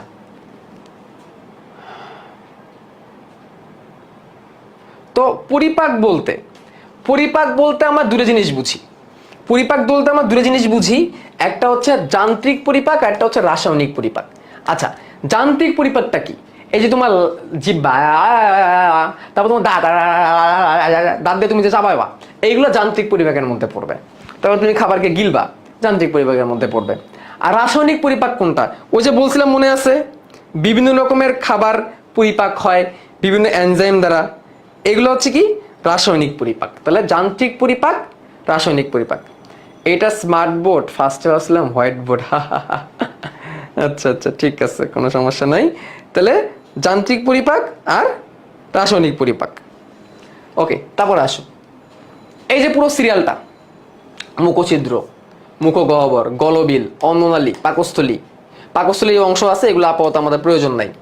তারপরে ক্ষুদ্রান্ত, ডিউডিনাম, জেজুনাম, ইলিয়াম, বৃহদন্ত, সিকাম, কোলন। সিকাম আবার 4 রকমের হয়, ঊর্ধ্বগামী, অনুপস্থ, নিম্নগামী, আরেকটা আছে সিগময়েড, আরেকটা আছে সিগময়েড কোলন, সিগময়েড কোলন। তারপরে পৌষ্টিক গ্রন্থি আছে, লালা গ্রন্থি, যকৃৎ, অগ্নাশয়, গ্যাস্ট্রিক গ্রন্থি, আন্ত্রিক গ্রন্থি। তাহলে এই সাইডটা আমরা পড়ে ফেলছি না? দেখো তো এই স্লাইডটা আমরা পড়ে ফেলছি না? এই স্লাইডটা কিন্তু আমরা পড়ে ফেলছি, ফাইন। নেক্সট দেখো পুরো চিত্র। আমার কি এখন এখান থেকে চিত্র দেখা দেওয়া দরকার আছে? বলো তো, এখান থেকে চিত্র দেখানোর কোনো প্রয়োজন আছে আমার? শুভ্র ভাইয়ার কাছে বায়োলজি পড়লেই বুঝতে পারবা বায়োলজি কত সহজ আর কত মজা, ঠিক আছে? এই তারপরে দেখো দাঁত। টোটাল প্রাপ্তবয়স্কের দাঁতের সংখ্যা 32টা। প্রাপ্তবয়স্কদের দাঁতের সংখ্যা কয়টা? 32টা। এর মধ্যে কর্তন দাঁত, সামনের দাঁতগুলো যেটা কাটার কাজে ব্যবহার হয়, কর্তন দাঁত বা ইনসিসর। ছেদন দাঁত বা ক্যানাইন, অগ্রপেশন বা প্রিমোলার, প্রেশন বা মোলার। সবগুলোকে যদি আমি একসাথে করি তাহলে দন্ত সংকেত হচ্ছে I2C1 P2M3। এটা কিভাবে? দাঁতকে আমরা 4টা কোয়াড্রেন্টে ভাগ করতে পারি, আমরা পুরো মুখটাকে 4টা কোয়াড্রেন্টে। এর মধ্যে একটা অংশ আমি নিচ্ছি, ঠিক আছে? একটা অংশ আমি নিচ্ছি, তাহলে I2, কারণ কর্তন দাঁত থেকে 2টা, তারপরে ছেদন দাঁত থেকে একটা, C1, তারপরে প্রিমোলার অগ্রপেশন থেকে 2টা, P2, আর পিছনে মাড়ির দাঁত থেকে 3টা, M3। I2C1 P2M3। এইটাকেই 4টা কোয়াড্রেন্টে ভাগ করবে, তাহলে একটা কোয়াড্রেন্ট 8টা, তাহলে 4টা 32টা। তো এইভাবে দন্ত সংকেত লেখে I2C1 P2M3, ঠিক আছে? এইভাবে দন্ত সংকেত লেখে। দুধ দাঁত কয়টা বলতে পারবা? বাচ্চাদের যে দাঁত থাকে, বাচ্চাদের একদম তোর 5 বছর বা 6 বছরের বাচ্চাদের দাঁত দুধ দাঁত বলে। দুধ দাঁত কয়টা বলতে পারবা? কে বলতে পারবা দুধ দাঁত কয়টা? দুধ দাঁত হচ্ছে 20টা। দুধ দাঁত 20টা। দুধ দাঁতের সংকেত কত জানো? তাহলে তোমাদের লিখে দিই। দুধ দাঁতের সংকেত, দুধ দাঁতের সংকেত হচ্ছে I2C1 P0 M2 মানে 5টা করে, 4 5 20টা, 4 5 20টা।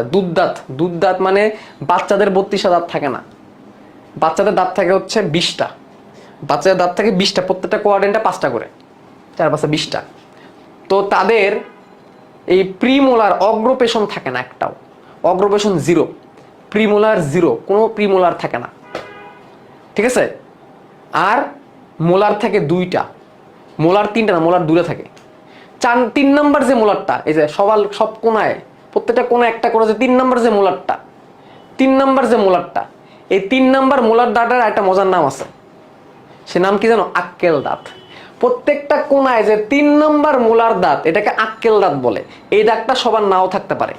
আক্কেল দাঁত অনেকের উঠে, অনেকের না। আমার 4টা আক্কেল দাঁতে উঠে গেছে, তো আমার দাঁত 32টা। আর ম্যাক্সিমাম মানুষের দাঁত থাকে 28টা, ম্যাক্সিমাম মানুষের দাঁত থাকে 28টা, কারণ এই প্রিমোলার 3টা সবার থাকে না, মোলার থাকে 2টা। অনেকের দন্ত সংকেত কেমন জানো? অনেকের দন্ত সংকেত এরকম, অনেকের দন্ত সংকেত এরকম, I2 C1 P2 M2, যার আক্কেল দাঁত নাই, আক্কেল দাঁত নাই, আক্কেল দাঁত নাই। অনেকে বলছে উদ্ভিদের পুষ্টি অংশটা পড়বো না। ভাই আমি একটু বলে দিই আগে থেকে, উদ্ভিদের পুষ্টির ওইখান থেকে জাস্ট কোন খনিজ লবণের অভাবে কি হয় এটা পড়বো, আর কিছু লাগবে না। ম্যাক্রোমৌল কটা, মাইক্রোমৌল কটা, কোনটার অভাবে কি হয়, এর থেকে বেশি কিছু লাগবে না ওইখান থেকে, এই জন্য আমি যাচ্ছি না।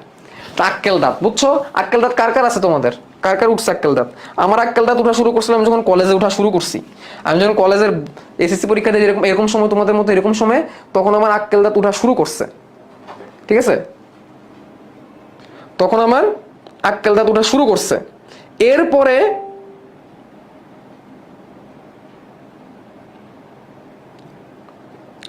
এরপরে যখন এইচএসসি পরীক্ষা দিয়ে অ্যাডমিশন টেস্ট দেওয়া শুরু টাইমে আর কি, তখন আমার সর্বশেষ আক্কেল দাঁতটা উঠছে। আর আক্কেল দাঁত কেন নাম আক্কেল দাঁত? কারণ অনেক ব্যথা হয়, আক্কেল দাঁত উঠলে তখন ব্যথা হয় প্রচুর, এজন্য এটা আক্কেল দাঁত বলে, আক্কেল দেয়া দেয় একেবারে গেল। তো এই দাঁত আমরা এগুলো চিনি, এখানে দেখার কিছু নাই। দাঁতের গঠন, দাঁতকে প্রথমে উপর অংশটাকে মুকুট আর নিচের অংশটাকে বলে মূল, ক্রাউন এন্ড রুট। মূল মানে হচ্ছে রুট, আর উপরের অংশটাকে বলে ক্রাউন। তাহলে দাঁতের যে অংশটা আমি বাইরে থেকে দেখতে পারি সাদা, দাঁতের যে অংশটা বাইরে থেকে সাদা দেখতে পারি, এটাই হচ্ছে ক্রাউন বা মুকুট। আর ভিতরে, মাড়ির ভিতরে যে অংশটা আছে, ওইটাকে বলা হয় রুট, যেটা আমরা দেখতে পাই না, দাঁত উঠলে দেখতে পারি, ওইটাকে বলে রুট, ঠিক আছে? তাহলে ভিতরে থাকে রুট, রুট ক্যানেল বলে না, রুট ক্যানেল, এই ভিতরের দিকে রুট ক্যানেল করে, এই জন্য এটাকে রুট ক্যানেল বলে, ঠিক আছে? আচ্ছা, তো দাঁতের কি কি অংশ আছে? দাঁতের বাইরে যে সাদা হয়, এটা কার কারণে হয়? এনামেল। দাঁত যে সাদা হয়, এটা কিসের কারণে হয়? এনামেলের কারণে হয়। তাহলে এনামেল কোথায়? বাইরে। দাঁত সাদা হয়েছে কিসের কারণে? এনামেলের কারণে। দাঁতের প্রধান উপাদান কি? ডেন্টিন। দাঁতের প্রধান উপাদান কি? ডেন্টিন। দাঁতের গঠন লিখো, পরীক্ষা আসতে পারে, দাঁতের গঠন লেখো, ঠিক আছে? দাঁতের প্রধান উপাদান কি? ডেন্টিন। আর দাঁতের কোন জায়গায় শিরা ধমনী আছে, দাঁতের কোন জায়গায় শিরা ধমনী আর স্নায়ু আছে? দাঁত উঠে গেলে রক্ত বের হয় কেন? ব্যথা লাগে কেন? কারণ দাঁতের যে মজ্জা নামে যে জায়গাটা আছে না, মজ্জা, দন্ত মজ্জা, যে ভিতরে যে জায়গাটা, এটাকে পাল্প বলে, ইংলিশে বলে পাল্প। এই দন্ত মজ্জা বা পাল্পেই এই যে লাল, নীল আর সাদা, লালটা হচ্ছে ধমনী, নীলটা হচ্ছে শিরা, আর সাদাটা হচ্ছে স্নায়ু। এই লাল নীল আছে বলেই রক্ত বের হয়, আর সাদা স্নায়ু আছে বলেই ব্যথা লাগে। এই সবগুলোকে একসাথে বলে দন্ত মজ্জা বা পাল্প, ওইখানেই আছে। আর দাঁত এই মাড়ির সাথে লাগানো থাকে কি দিয়ে? দাঁত মাড়ির সাথে লাগানো থাকে কি দিয়ে? সিমেন্ট দিয়ে। দাঁত মাড়ির সাথে লাগানো থাকে কি দিয়ে? সিমেন্ট দিয়ে। আর চোয়ালের অস্থি মানে তো হাড়, ম্যান্ডিবুলার ম্যাক্সিলা, এই যে ম্যান্ডিবুলার ম্যাক্সিলা, এই হচ্ছে পুরো দাঁতের গঠন, বুঝছি?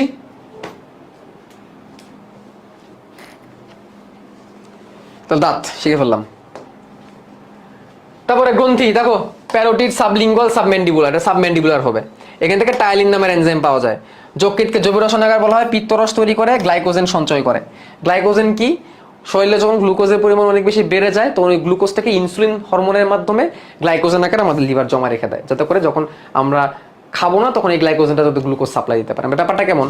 তুমি যখন খাওয়া দাওয়া করতেছো, ওই খাওয়া দাওয়া করার পরে ওই গ্লুকোজগুলো তৈরি হচ্ছে, যেগুলো এই গ্লুকোজগুলোকে লিভার গ্লাইকোজেন আকারে জমা রাখে তার ভিতরে। যখন তুমি রোজা রাখবা বা খাওয়া দাওয়া করবে না, তখন তো তোমার রক্তের গ্লুকোজ লাগবে, তখন গ্লাইকোজেনটা আবার গ্লুকোজ সাপ্লাই দিবে। এই জন্য এটা করে আর কি। যকৃৎ, যকৃৎকে জৈব রসায়নাগার কেন বলা হয় এটা? তো এগুলো পড়াই ফেলছি তোমাদেরকে, আগাও। অগ্নাশয়কে মিশ্র গ্রন্থি বলে। অগ্নাশয় থেকে কি কি এনজাইম পাওয়া যায়? ট্রিপসিন এনজাইম পাওয়া যায়, লাইপেজ এনজাইম পাওয়া যায়, অ্যামাইলেজ এনজাইম পাওয়া যায়। অ্যামাইলেজ হচ্ছে শর্করা পরিপাক করার এনজাইম, লাইপেজ হচ্ছে ফ্যাট পরিপাক করার এনজাইম, আর ট্রিপসিন হচ্ছে প্রোটিন পরিপাক করার এনজাইম। আর মিশ্র গ্রন্থি বলে কারণ সে একাধারে অন্তঃক্ষরা এবং বহিঃক্ষরা হিসাবে কাজ করে। একাধারে অন্তঃক্ষরা এবং বহিঃক্ষরা হিসেবে কাজ করে বলে তাকে মিশ্র গ্রন্থি বলে।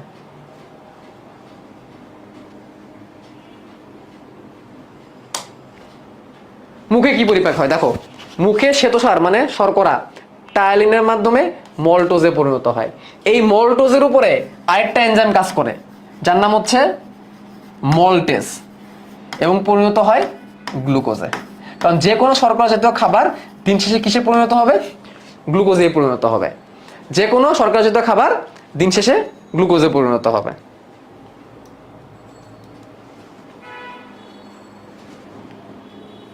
ওকে, পাকস্থলীতে কি হয়? এই যে পেপসিনোজেন যেটা মেইন এনজাইম পেপসিন, এটা সক্রিয় পেপসিন হবে, সক্রিয় পেপসিন। পাকস্থলীর মেইন এনজাইম কোনটা? পেপসিন। পাকস্থলীর মেইন এনজাইম কোনটা? পেপসিন। সে প্রোটিনকে পলিপেপটাইডে পরিণত করে। সেই পেপসিনটাই আগে নিষ্ক্রিয় অবস্থায় ছিল পেপসিনোজেন আকারে, সেটাকে হাইড্রোক্লোরিক অ্যাসিড এসে সক্রিয় করে। আমি বলছিলাম যে প্রথমে হাইড্রোক্লোরিক অ্যাসিড আসে। হাইড্রোক্লোরিক অ্যাসিডটা কেন আসে? হাইড্রোক্লোরিক অ্যাসিডটা কি কাজ করে? হাইড্রোক্লোরিক অ্যাসিডটা নিষ্ক্রিয় পেপসিনোজেনকে সক্রিয় পেপসিনে পরিণত করে। হাইড্রোক্লোরিক অ্যাসিডটা নিষ্ক্রিয় পেপসিনোজেনকে সক্রিয় পেপসিনে পরিণত করে। এই পেপসিনটাই পলিপেপটাইডে পরিণত করে। তার মানে এখন কিন্তু অ্যামাইনো অ্যাসিড হয় না। মনে রাখবা, যে কোনো শর্করা জাতীয় খাবার পরিপাকের পরে গ্লুকোজ হবে, যে কোনো প্রোটিন জাতীয় খাবার পরিপাকের পরে একদম লাস্টে দিয়ে অ্যামাইনো অ্যাসিড হবে, আর যে কোনো ফ্যাট জাতীয় খাবার পরিপাকের পরে একদম লাস্টে দিয়ে ফ্যাটি অ্যাসিড আর গ্লিসারল হবে। কাইম কাকে বলে? কাইম কি? অর্ধপাচিত খাবার যেটা পাকস্থলীতে তৈরি হয়েছে, অর্ধপাচ্য খাবার, এটাকে কাইম বলে। ফ্যাট ক্ষুদ্রান্তে কি কি পরিপাক হয়? ক্ষুদ্রান্তে কি কি পরিপাক হয়? এই যে লিপিড পরিপাক হয়, লাইপেজ এনজাইম দিয়ে ফ্যাটি অ্যাসিড আর গ্লিসারল করে। পলিপেপটাইডটাই ট্রিপসিন এনজাইম অ্যামিনো অ্যাসিডে পরিণত করে, আর শর্করাকে অ্যামাইলেজ এনজাইম গ্লুকোজে পরিণত করে। তোমরা সবাই পড়ছো। এটা হচ্ছে ক্ষুদ্রান্ত হয় এই পরিপাকটা। আগেই বলছিলাম ক্ষুদ্রান্তে সব ধরনের খাবার পরিপাক হয়, মনে আছে? ক্ষুদ্রান্তে সব ধরনের খাবার পরিপাক হয়, মনে আছে? মুখেই তো শর্করা হয়ে যায়, তাহলে পরে অ্যামাইলেজ কি কাজ? ভাই মুখে পুরোপুরি পরিপাক হইতে পারে না। সবাইকে আমরা এতই ভদ্র যে খাবার 30 সেকেন্ড পর্যন্ত চাবাই। এই নিজে কতক্ষণ খাবার চাবাও? খাবার যে তুমি ঠিক মতো যে চাবাইতেছো না, তাহলে পরিপাকটা হবে কেমনে? এই জন্যে ক্ষুদ্রান্তে যে আবার পরিপাক হয়, ক্ষুদ্রান্তে যে আবার শর্করা পরিপাক হয়। ঠিক আছে, কারণ পাকস্থলীতে শর্করা পরিপাক হইতে পারে না, এই জন্য মুখের শর্করাই এনাফ না, মুখের টায়ালিন আর মল্টেজ এনাফ না, এরপরে আবার ক্ষুদ্রান্তে যে পরিপাক হওয়া লাগে। দিন শেষে গ্লুকোজ। যে কোনো প্রোটিন জাতীয় খাবার দিন শেষে অ্যামাইনো অ্যাসিড, যে কোনো ফ্যাট জাতীয় খাবার দিন শেষে ফ্যাটি অ্যাসিড আর গ্লিসারল। এই মনে রাখতে হবে। অ্যামাইলেজের কাজ কি? শর্করা পরিপাক করা। মল্টেজ কোথায় গ্লুকোজে পরিণত হয়? মল্টোজ মুখেই গ্লুকোজ তৈরি করা শুরু করে। শেষ। এই হচ্ছে পরিপাক, এই হচ্ছে পরিপাকের কথা। এর স্যার এগুলা কি এসএসসি এক্সামে কাজে আসবে? এসএসসি এক্সামে কাজে আসবে মানে এইগুলো স্যার এসএসসি এক্সাম কেমনে দিছো বাবা? হ্যাঁ বাবা, এগুলো স্যার এসএসসি এক্সাম কেমনে দিছো? এগুলো তো এসএসসি এক্সামের খুবই গুরুত্বপূর্ণ জিনিস। এগুলো স্যার তো এসএসসি এক্সাম পারার কথা না রে বাবা। আচ্ছা, তো এর আগে কিছু রোগ টোক দেওয়া আছে, রোগ টোক আমরা নিজেরা পড়লেই পারবো। এইসব রোগ অ্যাটলিস্ট নর্ডমে ভর্তি পরীক্ষা আসার মতন না, আমার যেটা মনে হয় আর কি। ঠিক আছে, আচ্ছা এখন আসো গুরুত্বপূর্ণ একটা টপিক, সেটা হচ্ছে বিএমআই। বিএমআই, ঠিক আছে, body mass index. Body mass index বডির সাথে দেহের ভরের একটা পার্থক্য। বিএমআই দিয়ে আমরা একটা মানুষের অবস্থানটা জানতে পারি, এবং বিএমআই এর অঙ্ক আসার পসিবিলিটি অনেক বেশি। বিএমআই এর অঙ্ক আসার পসিবিলিটি অনেক অনেক বেশি। তাহলে বিএমআই থেকে আমি যে কাজটা করব, একটু রেস্টোর করে দিই, একটা মিনিট। আচ্ছা, এখন আমি তোমাদের একটা বাড়ি কাজ দিব, তোমরা তো পারোই মোটামুটি। কুতুবের কুতুবের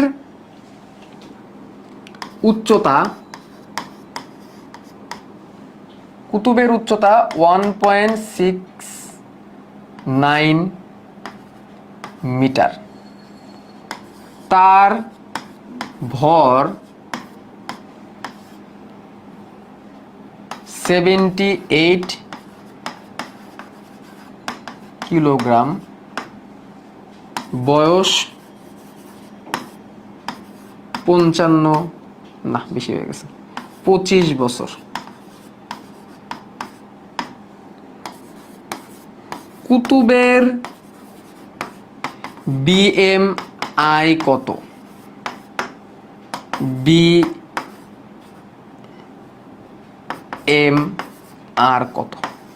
বাই করো। তোমাদের টাইম হচ্ছে 8 মিনিট, 8 মিনিট টাইম এবং 8 মিনিট ব্রেক। আমার ব্রেক আর কি, তোমাদের ব্রেক না। আমি আসতেছি 11:20। বের করো, দেখি কেমন পারো। বের করতে থাকো, আমি 11:20 আসতেছি।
আচ্ছা, ছেলে হইলে কুতুব তো ছেলেরই নাম রে বাবা, 1809।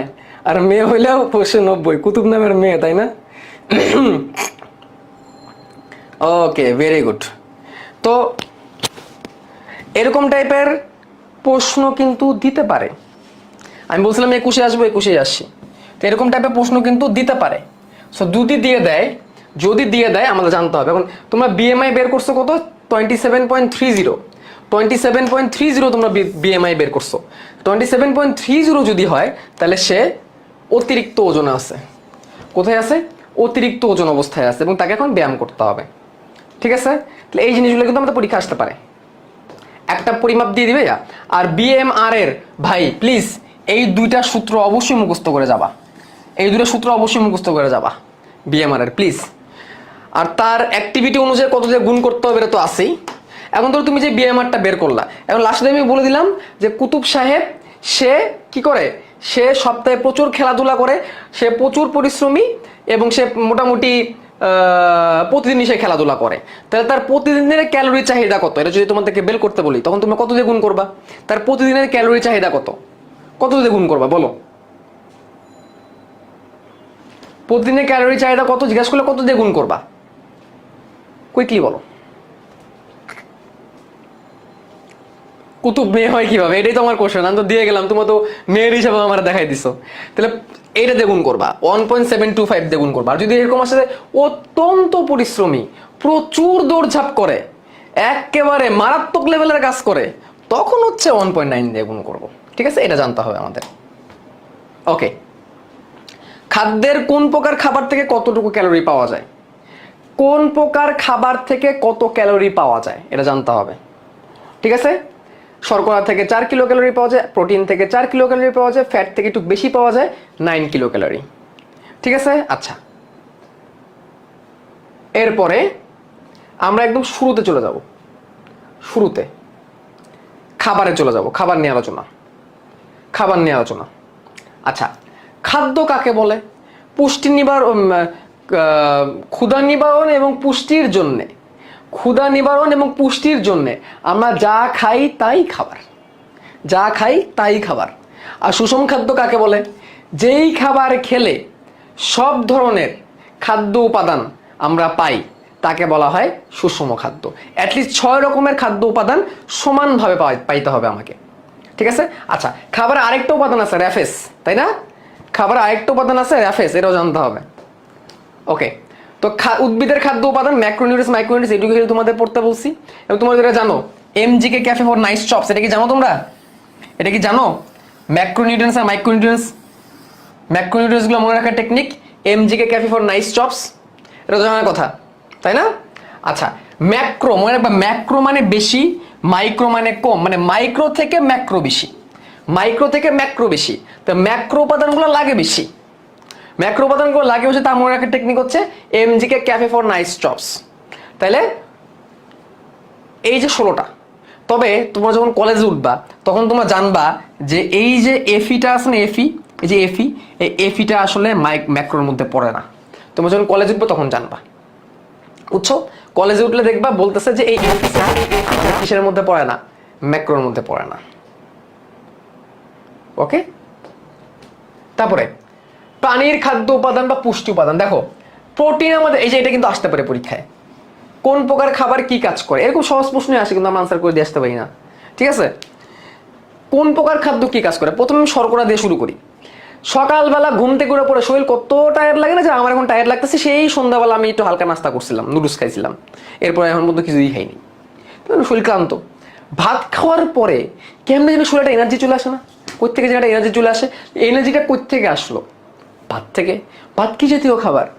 শর্করা জাতীয় খাবার। তাহলে শর্করা জাতীয় খাবার আমাদের কি দেয়? শর্করা জাতীয় খাবার আমাদের দেহে শক্তি দেয়। কি দেয়? শক্তি দেয়। তাহলে শর্করা জাতীয় খাবারের মূল কাজ কি? শক্তি প্রদান করা। কি করা? শক্তি প্রদান করা।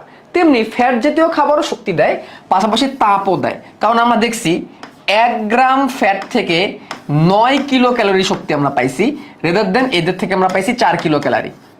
এই কারণে ফ্যাট থেকে আমরা শক্তিও পাবো এবং তাপও পাবো। ঠিক আছে, আর প্রোটিনের কাজ কি? বৃদ্ধি সাধনার ক্ষয়পূরণ। একটা কথাই আছে, যতটুকু খাবার খাওয়া দরকার সেটা খাওয়ার পরে তুমি যতটুকু ডিম খাবা অতটুকু মাংস তোমার শরীরে হবে, যতটুকু মাংস খাবা অতটুকু মাংস তোমার শরীরে হবে। আবার বোঝো কথাটা, তোমার ডেইলি যতটুকু খাওয়া দরকার সেটা খাওয়ার পরে তুমি যদি অতিরিক্ত ডিম খাও বা মুরগি খাও, যতটুকু খাবো অতটুকু মাংস তোমার শরীরে হবে। কেন বলে কথাটা? আসলে পুরোপুরি সত্য না, বাট মেন কথা হচ্ছে কি, প্রোটিনের কাজই হচ্ছে তোমার শরীরে মাংসপেশিকে ডেভেলপ করা, ক্ষয়পূরণ করা। যা আমি কিন্তু আন্ডারওয়েট, আমার BMI 17.5-র নিচে। তাহলে আমি এখন যদি খাবার খাই, প্রথমে আমার ক্ষয়পূরণ হবে। ক্ষয়পূরণ মানে কি? আমরা যতটুকু ঘাটতে সেটা পূরণ হবে, আমি একটু মোটা তাজা হবো। এরপর যদি খাইতেই থেকে প্রোটিন জাতীয় খাবার, তখন আমার শরীরে মাংস বেশি হবে। কিন্তু আমি যদি শর্করা আর ফ্যাট বেশি খাই, তখন আমি মোটা হয়ে যাবো, তখন আমার ফ্যাট বেড়ে যাবে, আমার ভুঁড়ি বেড়ে যাবে। ঠিক আছে? আচ্ছা, আছে আরো। ভিটামিন রোগ প্রতিরোধ ক্ষমতা বাড়ায়, খনিজ লবণ জৈবিক কাজে অংশ নেয়, পানি তো লাগবে। এটা কথা আছে, খনিজ লবণ জৈবিক কাজে অংশ নেয়। জৈবিক কাজ কি? ওই যে বললাম না, যকৃতে 500 রকমের রাসায়নিক বিক্রিয়া হয়, এগুলো হচ্ছে জৈবিক কাজ, মেটাবলিজম বলে এগুলাকে। ঠিক আছে? ওই কাজে হেল্প করে। আরেকটা আছে র্যাফেস, পানি শোষণ করে, মলের পরিমাণ বৃদ্ধি করে। যার কনস্টিপেশন যার আছে, অর্থাৎ কোষ্ঠকাঠিন্য, বাথরুমে গেলে আর হয় না, বের হয় না, খুব খারাপ অবস্থা, আল্লাহ শেষ আমি, এরকম প্রবলেম যাতে আছে, তারা বেশি বেশি করে র্যাফেস, শাকসবজি খাবা, আঁশ খাবা। আঁশ কি করে? পানি ধরে রাখে, যার কারণে পায়খানাটা ইজি হয়। হ্যাঁ, ভাইয়া কখন শেষ করবেন? কি বিরক্ত লাগতেছে, ভালো লাগতেছে না আমার ক্লাস? যাও, তোমাদের ক্লাস আর নিব না, এটাই শেষ ক্লাস, এটাই তোমাদের সাথে শেষ ক্লাস আমার। বলে কখন শেষ হবে? তার মানে তোমাদের মানে ক্লাস ভালো লাগে নাই, আফসোস। আমিষে নাইট্রোজেন থাকে অনেক বেশি। আমিষ দুই জায়গা থেকে পাওয়া যায়, প্রাণী থেকে পাওয়া যায়, উদ্ভিদ থেকে পাওয়া যায়। প্রাণীজ প্রোটিন কি? মাছ, মাংস, দুধ, ডিম। আর উদ্ভিজ্জ হচ্ছে ডাল, চীনাবাদাম আর শিমের বিচি। এই শিমের বিচিতে কিন্তু অনেক বেশি পরিমাণে প্রোটিন পাওয়া যায়, এটা মনে রাখতে হবে, এটা উদ্ভিদ থেকে আসে। আর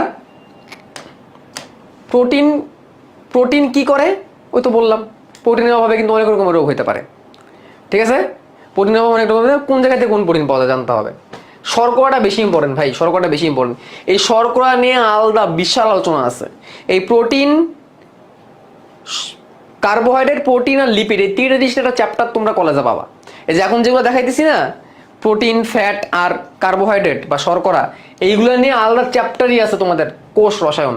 এবং আমি কোষ রসায়ন দিয়ে পড়ানো শুরু করি। সবসময় পড়ানো শুরু করি। আমার একটা ইউটিউব চ্যানেল আছে, হাসনাত শুভ্র নাম আমার ইউটিউব চ্যানেলে।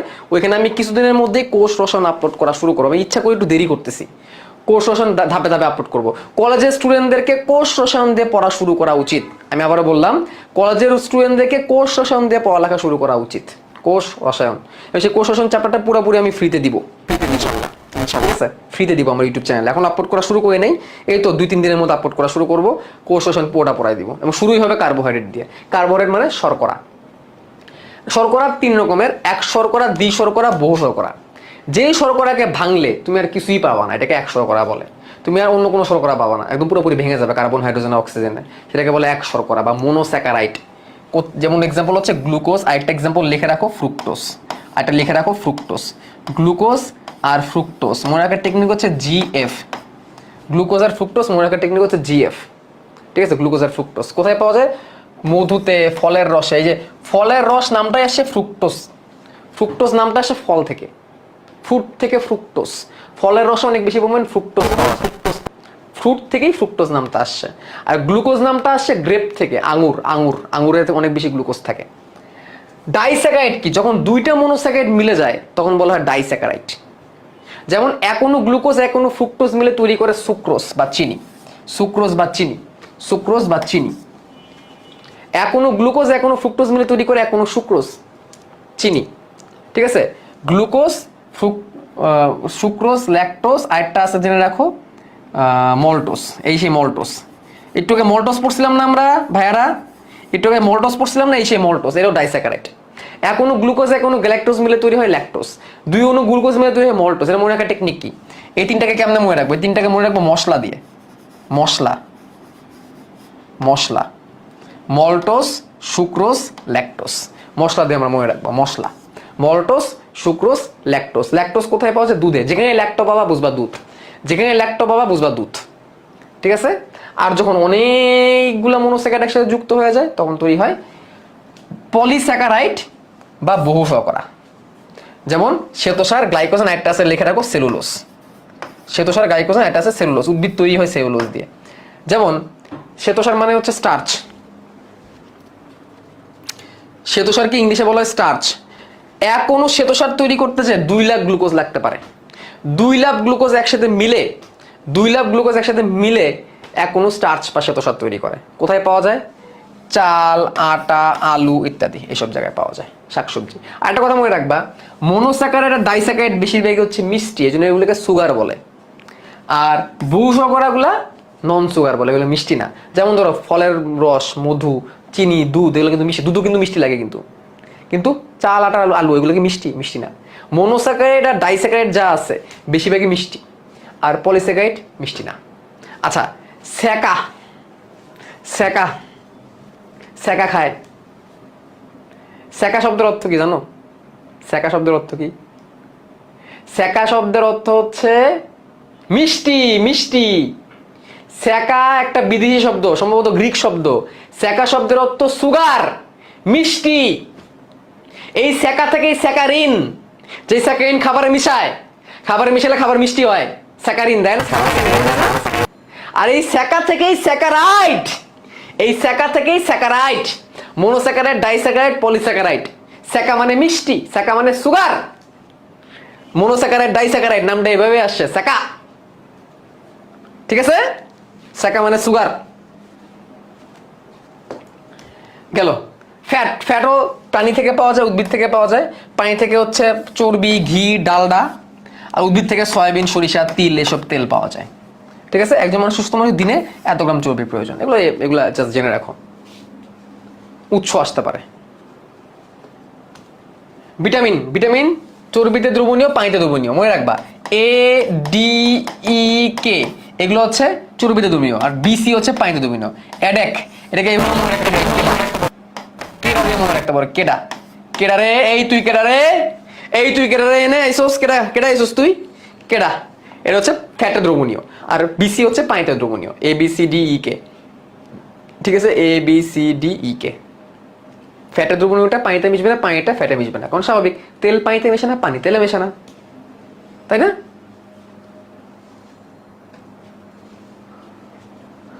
একজন বলতেছে প্রতিদিন চায়ের সাথে স্যাকা খায়।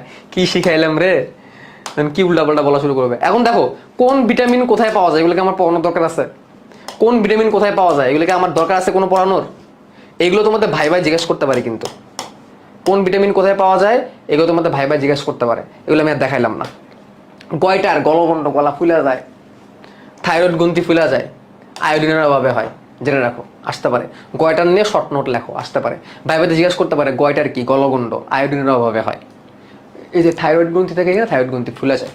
রাতকানা ভিটামিন এ এর অভাবে হয়, রাতকানা। ঠিক আছে? জেরোপথ্যালমিয়াও আছে একটা, রড কোষ ক্ষতিগ্রস্ত হয়, আর রাতকানা। রড, কোন, চোখের 2 রকমের কোষ আছে রেটিনায়, রড আর কোন, রাতকানা। ঠিক আছে? রিকেটস ভিটামিন ডি এর অভাবে হয়, হাড় বেঁকে যায়। কি কি খাইলে এবং কিভাবে পাইতে পারি আমরা? রক্তশূন্যতা, অ্যানিমিয়া, এটা হিমোগ্লোবিন কমে গেলে হয়। ঠিক আছে? এক্ষেত্রে আয়রন নিতে হবে। আয়রনের অভাবে আর প্রোটিনের অভাবে। আমাদের দেশের বেশিরভাগ মানুষেরই রাতকানা হয় হচ্ছে, রক্তশূন্যতা হয় হচ্ছে আয়রনের অভাবে। শেষ, মোটামুটি এইগুলো শেষ। স্লাইড আমি তোমাদের দিব, ওটা কোনো বিষয় না। লাস্টে দিয়ে কিছু কথা বলি, শোনো। ভাইবা নিয়ে কথা বলি, শুরু করলাম তো ইয়ে নিয়ে, এবার ভাইবা নিয়ে কথা বলি। ভাইবা, ভাইবা রিটেন তো তোমরা দিবাই, রিটেনের পরে ভাইবা হয়ে যাবে। ঠিক আছে? রিটেনের পরে ভাইবা হয়ে যাবে। ভাইবাটা আসলে লাখ, আমারও ভাইবা হয়েছিল। ভাইবাতে কি কি জিজ্ঞাসা করে আমি বলি, শোনো। আমার ভাইবা বেলায় আমরা দেখেই বুঝছিল ছেলে এটা নরম সরম পোলা, এর আর কি জিগাবো। হ্যাঁ, ছোটবেলায় তো খুব, কলেজ লাইফের পর্যন্ত খুবই সহজ সরল ছিলাম। এখনো যে আমি সহজ সরল না তা না, এত চালাক হয়ে পারি না এখনো পর্যন্ত, বাট জীবনে থাকতে গেলে একটু চালাক হইতে হয়। আচ্ছা, একজন বলছে আত্মীকরণ বুঝাই দেন। আত্মীকরণ হচ্ছে কিছু না, যে খাবারটা তুমি পরিপাক করলা, এই খাবারটাকে এখন শোষণ করে শরীরের মধ্যে নিয়ে কাজে লাগানো, এটা হচ্ছে আত্মীকরণ। খাবারটাকে শোষণ করে রক্তের মধ্যে পাঠানো, রক্ত সেটাকে নিয়ে কোষে যাবে এবং সেটাকে কাজে লাগবে, এটা হচ্ছে আত্তীকরণ, আর কিছু না। ঠিক আছে, মেটাবলিজম যেটাকে বলে। খাবারটা তো তুমি পরিপাক করলা, শর্করাটা গ্লুকোজ বানাইলা, প্রোটিনটারে অ্যামিনো অ্যাসিড বানাইলা, ফ্যাটটারে ফ্যাটি অ্যাসিড গ্লিসারল বানাইলা, এগুলা তো আর ক্ষুদ্রান্তে থাকলে চলবে না। এগুলা ক্ষুদ্রান্তের ভিলাই, যে ভিলাই থেকে ক্ষুদ্রান্তে যে ভিলাই থেকে শোষণ হয়ে তোমার রক্তে যাবে, রক্ত থেকে সারা দেহে যাবে। সারা দেহ মানে কি, কোষে যাবে। ওই যে প্রথমে বলছিলাম কোষে পাঠাইতে হবে, কোষে যাবে, কোষে এগুলা কাজ করবে, কোষে এগুলা কাজ করবে, এটাই হচ্ছে আত্তীকরণ। ভাইয়া আপনি কি অফলাইনে পড়ান? না না না না না না, অফলাইনে আমাদের এসিএস এর কোনো ক্লাসের ব্রাঞ্চ নাই। ঠিক আছে, আমরা এসিএস শুধুমাত্র অনলাইনে পড়াই। ঠিক আছে, আমার এসিএস এর আগে তোমরা হয়তো বা জানো, আমি 10 মিনিট স্কুলের বায়োলজি ডিপার্টমেন্টের হেড ছিলাম। 10 মিনিট স্কুলে দীর্ঘ 1 বছর, মনে হয় 1-1.5 বছর 10 মিনিট স্কুলে বায়োলজি ডিপার্টমেন্টের হেড হিসেবে কাজ করছি। তোমাদের অপার ভাইয়া, তোমাদের সাকিব ভাইয়া, তোমাদের অভিদা, তোমাদের সাকিব ভাইয়া কেমিস্ট্রি ডিপার্টমেন্টের হেড ছিলেন, তোমাদের অপার ভাইয়া একদম পুরো টোটাল আমাদের সবার হেড ছিলেন এবং ফিজিক্স ডিপার্টমেন্ট লিড করতেন। তো তারপরে তো আমরা এসিএস দেই। ঠিক আছে, এসিএস এর আমরা টোটাল এখন বর্তমানে আমরা 5 জন মেইন মানে হেড বলতে পারি বা ডিরেক্টর বলতে পারবো, 5 জন হেড বলতে পারি। আমরা সব টিচারই আমরা ইকুয়াল। তো মেইনলি আমরা এসিএস এর যে 5 জন আমরা ছিলাম, অপার ভাইয়া, অভি ভাইয়া, তারপরে তোমাদের সাকিব ভাইয়া, তোমাদের সঞ্জয় দাদা এবং তোমাদের শুভ্র ভাইয়া। তো এই হচ্ছে আমরা এখন এসিএস এর মেইন 5 জন আছি, এবং পাশাপাশি অন্যরাও আছে, অন্যান্য আরও অনেক টিচাররা আছেন। তোমাদের এই যে পুরো কলেজ প্রোগ্রামটাকে তো লিড করে তোমাদের ইমন ভাইয়া এবং তোমাদের আরও একজন ভাইয়া আছেন। পুরো কলেজ প্রোগ্রামটা ওনারা রান করেন। ঠিক আছে, আরও অনেক আপু ভাইয়াদের সাথে তোমার পরিচয় হবা, তোমার অর্পা আপুর সাথে পরিচয় হবে। বায়োলজি এসিএসে বায়োলজি পড়তে গেলে তো মানে কি বলবো, শুভ্র ভাইয়ের নাম তো তোমরা পাবাই, শুভ্র ভাইয়ের কাছে তোমরা পড়বাই। এবং পাশাপাশি তোমাদের আরও একজন ভাইয়া আছেন সিনিয়র, উনি আমারও অনেক সিনিয়র, তোফায়েল ভাইয়া, ডাক্তার তোফায়েল ভাই, ওনার ক্লাস পাবা তোমরা। এবং তোমার অর্পা আপুর ক্লাস পাবা। ঠিক আছে, তো দেন আমার একজন জিজ্ঞেস করছো ভাইয়া হোম ডিস্ট্রিক্ট কোথায়। আমার হোম ডিস্ট্রিক্ট হচ্ছে ময়মনসিং, খুলনা, 2 জায়গায়। মানে বেসিক্যালি আমার বাবার বাড়ি খুলনা আর আমার মায়ের বাড়ি ময়মনসিং, বাট ময়মনসিংয়ে পরবর্তীতে আমার বাসা করা হয় তো, ঠিক আছে, এই জন্য পরে ময়মনসিং এর নামটা একটু বেশি বলা হয়। খুলনা ময়মনসিং উভয়ই বলতে পারো। ওকে ভাইয়া, সিকামটা যদি একবার বলে, সিকাম হচ্ছে বৃহদান্তের প্রথম অংশ, ক্ষুদ্রান্ত আর বৃহদান্ত যেখানে কানেক্ট হয় সিকাম, এবং সিকামের গোড়ায় থাকে অ্যাপেন্ডিক্স, যেখানে মাঝে মাঝে ইনফেকশনে অ্যাপেন্ডিসাইটিস হয়, তখন সার্জারি করতে হয়। তো আমি ভাইবা দিতে যখন গেলাম, রিটার্ন তো হইলো, এমসিকিউ রিটার্ন হইলো, এরপরে ভাইবা দিতে গেলাম। ভাইবা বসছি, বসার পরে আমাকে জিজ্ঞেস করতেছে কি নাম আপনার, আপনি বলে ডাকছেন, কি নাম আপনার? অভিদত্ত তুষার স্যারের নাম বললাম তো। কি নাম আপনার? তো আমি বললাম আমার নাম হচ্ছে শেখ হাসনাত জামান শুভ্র। তোমরা তো শুধু হাসনাত শুভ্র জানো, আমার পুরো নাম হচ্ছে শেখ হাসনাত জামান শুভ্র। তো একজন প্রশ্ন করছে ভাইয়া সীতাকুণ্ড ছিলেন? হ্যাঁ ছিলাম, আমি অনেক জায়গায় ছিলাম। দেন বললো যে একটা প্রশ্ন করলো ত্রিকোণমিতির, একটা প্রশ্ন করছিল আমারে, ত্রিকোণমিতির। আমি এমনি ম্যাথ কম পারতাম, তাও আবার ত্রিকোণমিতির প্রশ্ন, এটা কিন্তু সূত্র জিজ্ঞেস করলো, ওটা আবার পারছিলাম। পরে আরেকটা প্রশ্ন মনে আছে, কবরে ভূত অনেক, ঠিক আছে, সাগরে লবণ অনেক, এগুলো দিয়ে মিলাইতে না, sine theta is equal to sine equal to লম্ব বাই অতিভুজ, তারপরে কবরে ভূত অনেক, ভূমি আর অতিভুজ, টেরা লম্বা ভূত, এইগুলোর মধ্যে একটা প্রশ্ন জিজ্ঞেস করলো, ওটা পারছিলাম। ত্রিকোণমিতিতে একটা প্রশ্ন জিজ্ঞেস, ওটা পারছিলাম। কেমিস্ট্রির ক্ষেত্রে আমার জিজ্ঞেস করছিল হচ্ছে জারণ বিজারণ, একটা বিক্রিয়া বলতে যেখানে জারণ ও বিজারণ উভয়ই হয়েছে, পরে জিজ্ঞাসা করলেন কোনটা জারণ হয়েছে কোনটা বিজারণ হয়েছে। ঠিক আছে, এটা বলছিল। আর তারপরে বললো যে আপনি নয়ডাম কলেজের টিচার কেন হইতে, স্টুডেন্ট কেন হইতে চান, সব খালি টিচার চলে আসে মুখ থেকে। নয়ডাম কলেজের টিচার কেন, দূর আবার টিচার বলতেছি, নয়ডাম কলেজে কেন পড়তে চাও, নয়ডাম কলেজে কেন পড়তে চাও? তখন আমি বললাম এরকম যে নয়ডাম কলেজ বাংলাদেশের বেস্ট কলেজের মধ্যে একটা নয়ডাম কলেজ ঢাকা। আমি তো মাইমিসিংয়ে পরীক্ষা দিয়েছিলাম, যদিও সেম প্রশ্ন করছে। যখন বলছি বেস্ট কলেজের মধ্যে একটা, তখন বলছে কি অন্যান্য কলেজ বেস্ট না? ডাইরেক্ট এই প্রশ্ন করে বসছে, অন্যান্য কলেজ বেস্ট না? বলছে হ্যাঁ স্যার বেস্ট। আমার মনে আছে আমার ভাই বানিয়েছিলেন হচ্ছে উৎপল স্যার। তোমরা যদি কেউ নয়ডাম কলেজ ময়মনসিংহে ভর্তি হও তারা জানতে পারবা, উৎপল স্যার নামের একজন আছে, ম্যাথ ডিপার্টমেন্টের হেড হিসেবে এখন আছেন, আমি যতটুকু জানি। অসাধারণ একজন টিচার আমার লাইফের, ঠিক আছে, উৎপল স্যার। তো উৎপল স্যার উনি আমার ভাইবাটা নিয়েছিলেন, আমার মনে আছে। তো জিজ্ঞাসা করলেন যে অন্য অন্য কলেজ কি ভালো না? আমি জি স্যার অবশ্যই ভালো, বাট নয়ডাম কলেজ আমাকে যে এনভায়রনমেন্টটা দিবে সেই এনভায়রনমেন্টটা অবশ্যই অন্য কলেজ আমাকে দিতে পারবে না। অ্যান্ড আমি এটুকু বিশ্বাসী নয়ডাম কলেজ আমাকে টোটালি আমার পুরো গাইড লাইনটা আমাকে দিবে, আমাকে পুরোপুরি গাইড করবে। তো এই যে যে একটা কথা, এটা স্যার শুনছে, শোনার পরে বলছে যে এখানে কিন্তু অনেক ডিসিপ্লিন, মানতে পারবা? আমার আমার নিজের সাথে হয়েছে কিন্তু, এখানে কিন্তু অনেক ডিসিপ্লিন মানতে পারবা? জি স্যার আমি আমার সর্বোচ্চ চেষ্টা করব ডিসিপ্লিন মানার জন্য। এখানে কিন্তু রেগুলার ক্লাস করতে হবে। জি স্যার আমি আমার স্কুল লাইফেও আমি রেগুলার ক্লাসই করতাম, অসুস্থতা ছাড়া আর খুবই বড় ইমার্জেন্সি ছাড়া আমি কখনো ক্লাস মিস দিইনি বললাম। পরে বলল যে এখানে কিন্তু পলিটিক্স করা যাবে না, কিন্তু পলিটিক্স স্যার আমি এমনিও পলিটিক্স করি না।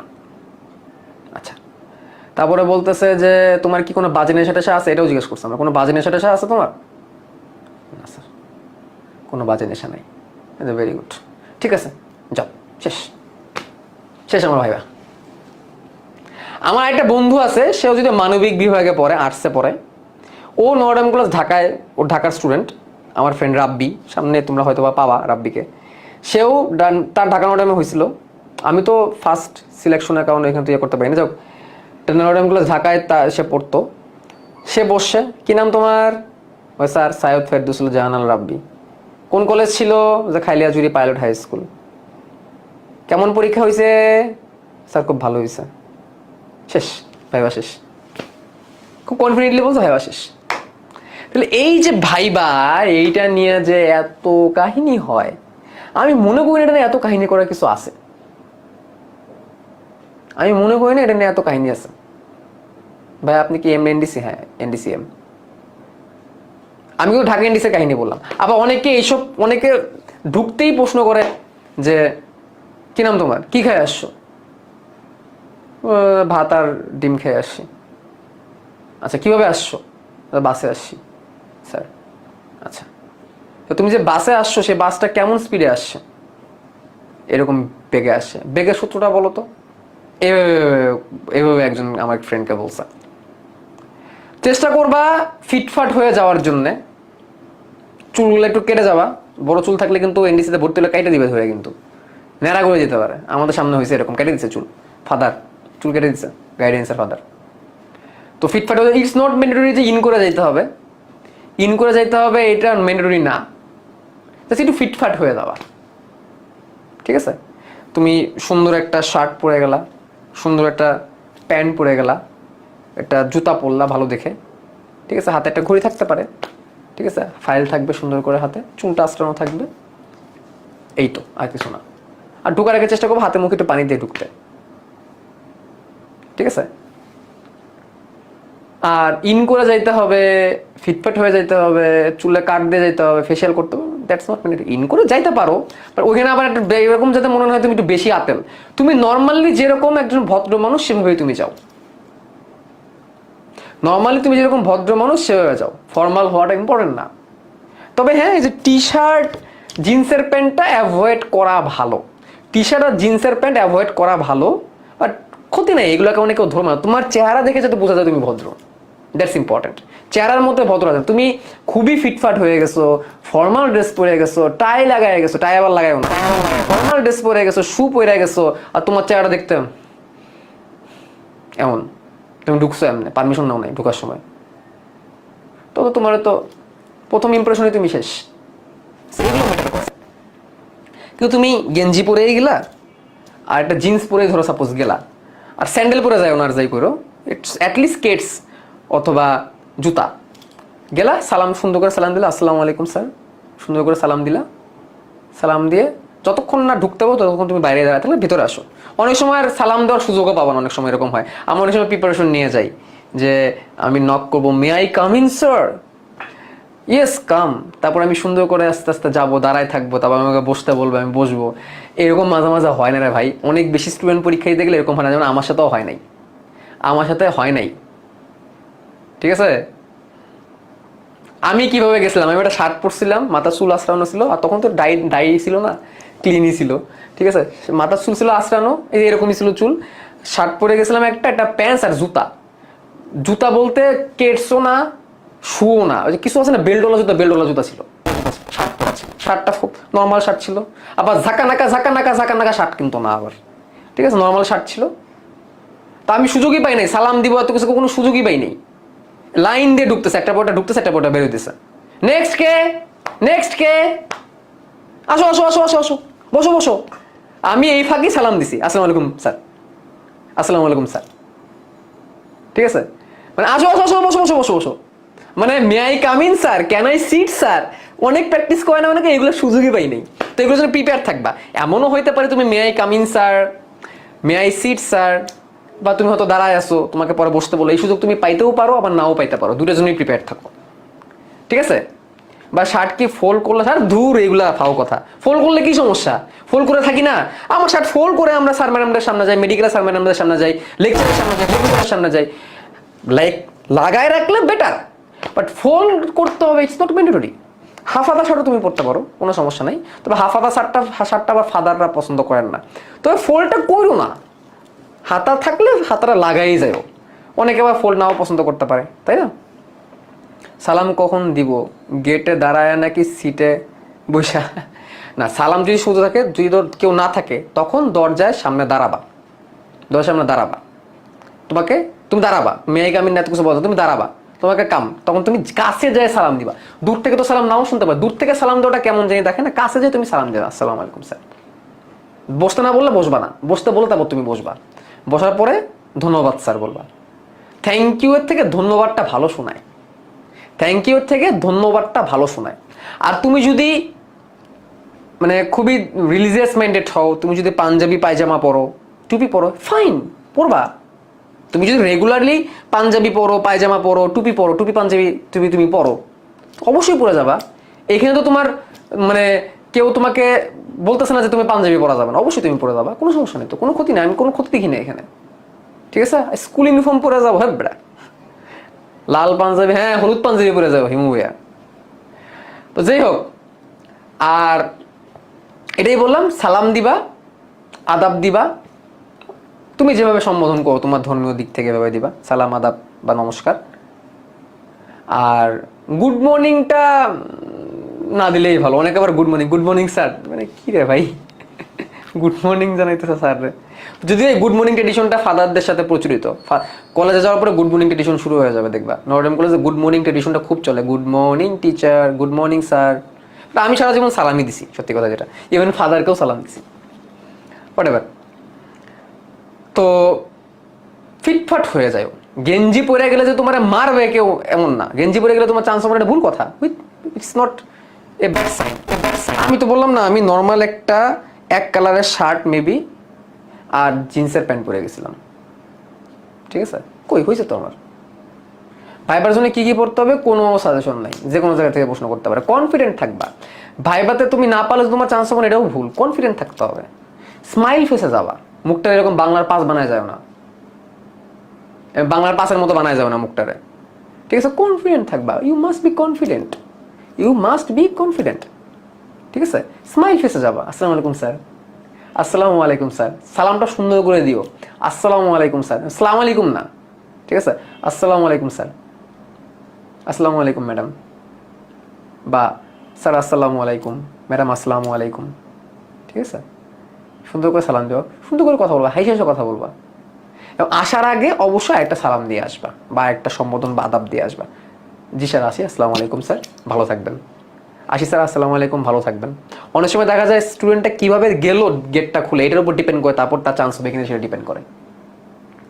এখনো পর্যন্ত স্যার কোনো জাজমেন্ট করে নাই, পছন্দ হয়েছে, তোমাকে বিদায় দিছে, তুমি জাস্ট ফাইলটা নিয়ে চলে গেলা, কোনো সম্বোধন করলা না, দরজা খুলে চলে গেলা, এই একটা কারণে তোমার হয়তো চান্স হবে না, যা তোমাকে ওকে ঠিক আছে আসতে পারো, জি আসসালামু আলাইকুম স্যার, ধন্যবাদ স্যার, ভালো থাকবেন বলে সুন্দর করে একটা স্মাইল দিয়ে তারপর চলে যাবা। শুধু এই স্মাইলের কারণে অনেকে ডিসিশন চেঞ্জ হয়ে যেতে পারে। জাস্ট এই স্মাইলটার কারণে তুমি স্মাইল দিয়ে চলে আসছো, ধন্যবাদ স্যার, আসসালামু আলাইকুম স্যার, ভালো থাকবেন, ম্যাডাম ভালো থাকবেন, আসসালামু আলাইকুম, এই স্মাইল দিয়ে যে তুমি চলে আসছো, এই স্মাইলটার কারণে হয়তো বা তোমার ডিসিশন চেঞ্জ হয়ে গেছে, তোমার চান্স হয়ে গেছে। ফাইন, বুঝছো? তো থ্যাংক ইউ ভেরি মাচ। আর কথা বাড়াবো না, রাত 12টা বেজে গেছে। অনেক ধন্যবাদ, ভালো থাকো, সুস্থ থাকো, যেখানেই থাকো না কেন, ইনশাল্লাহ আবার দেখা হয়ে যাবে।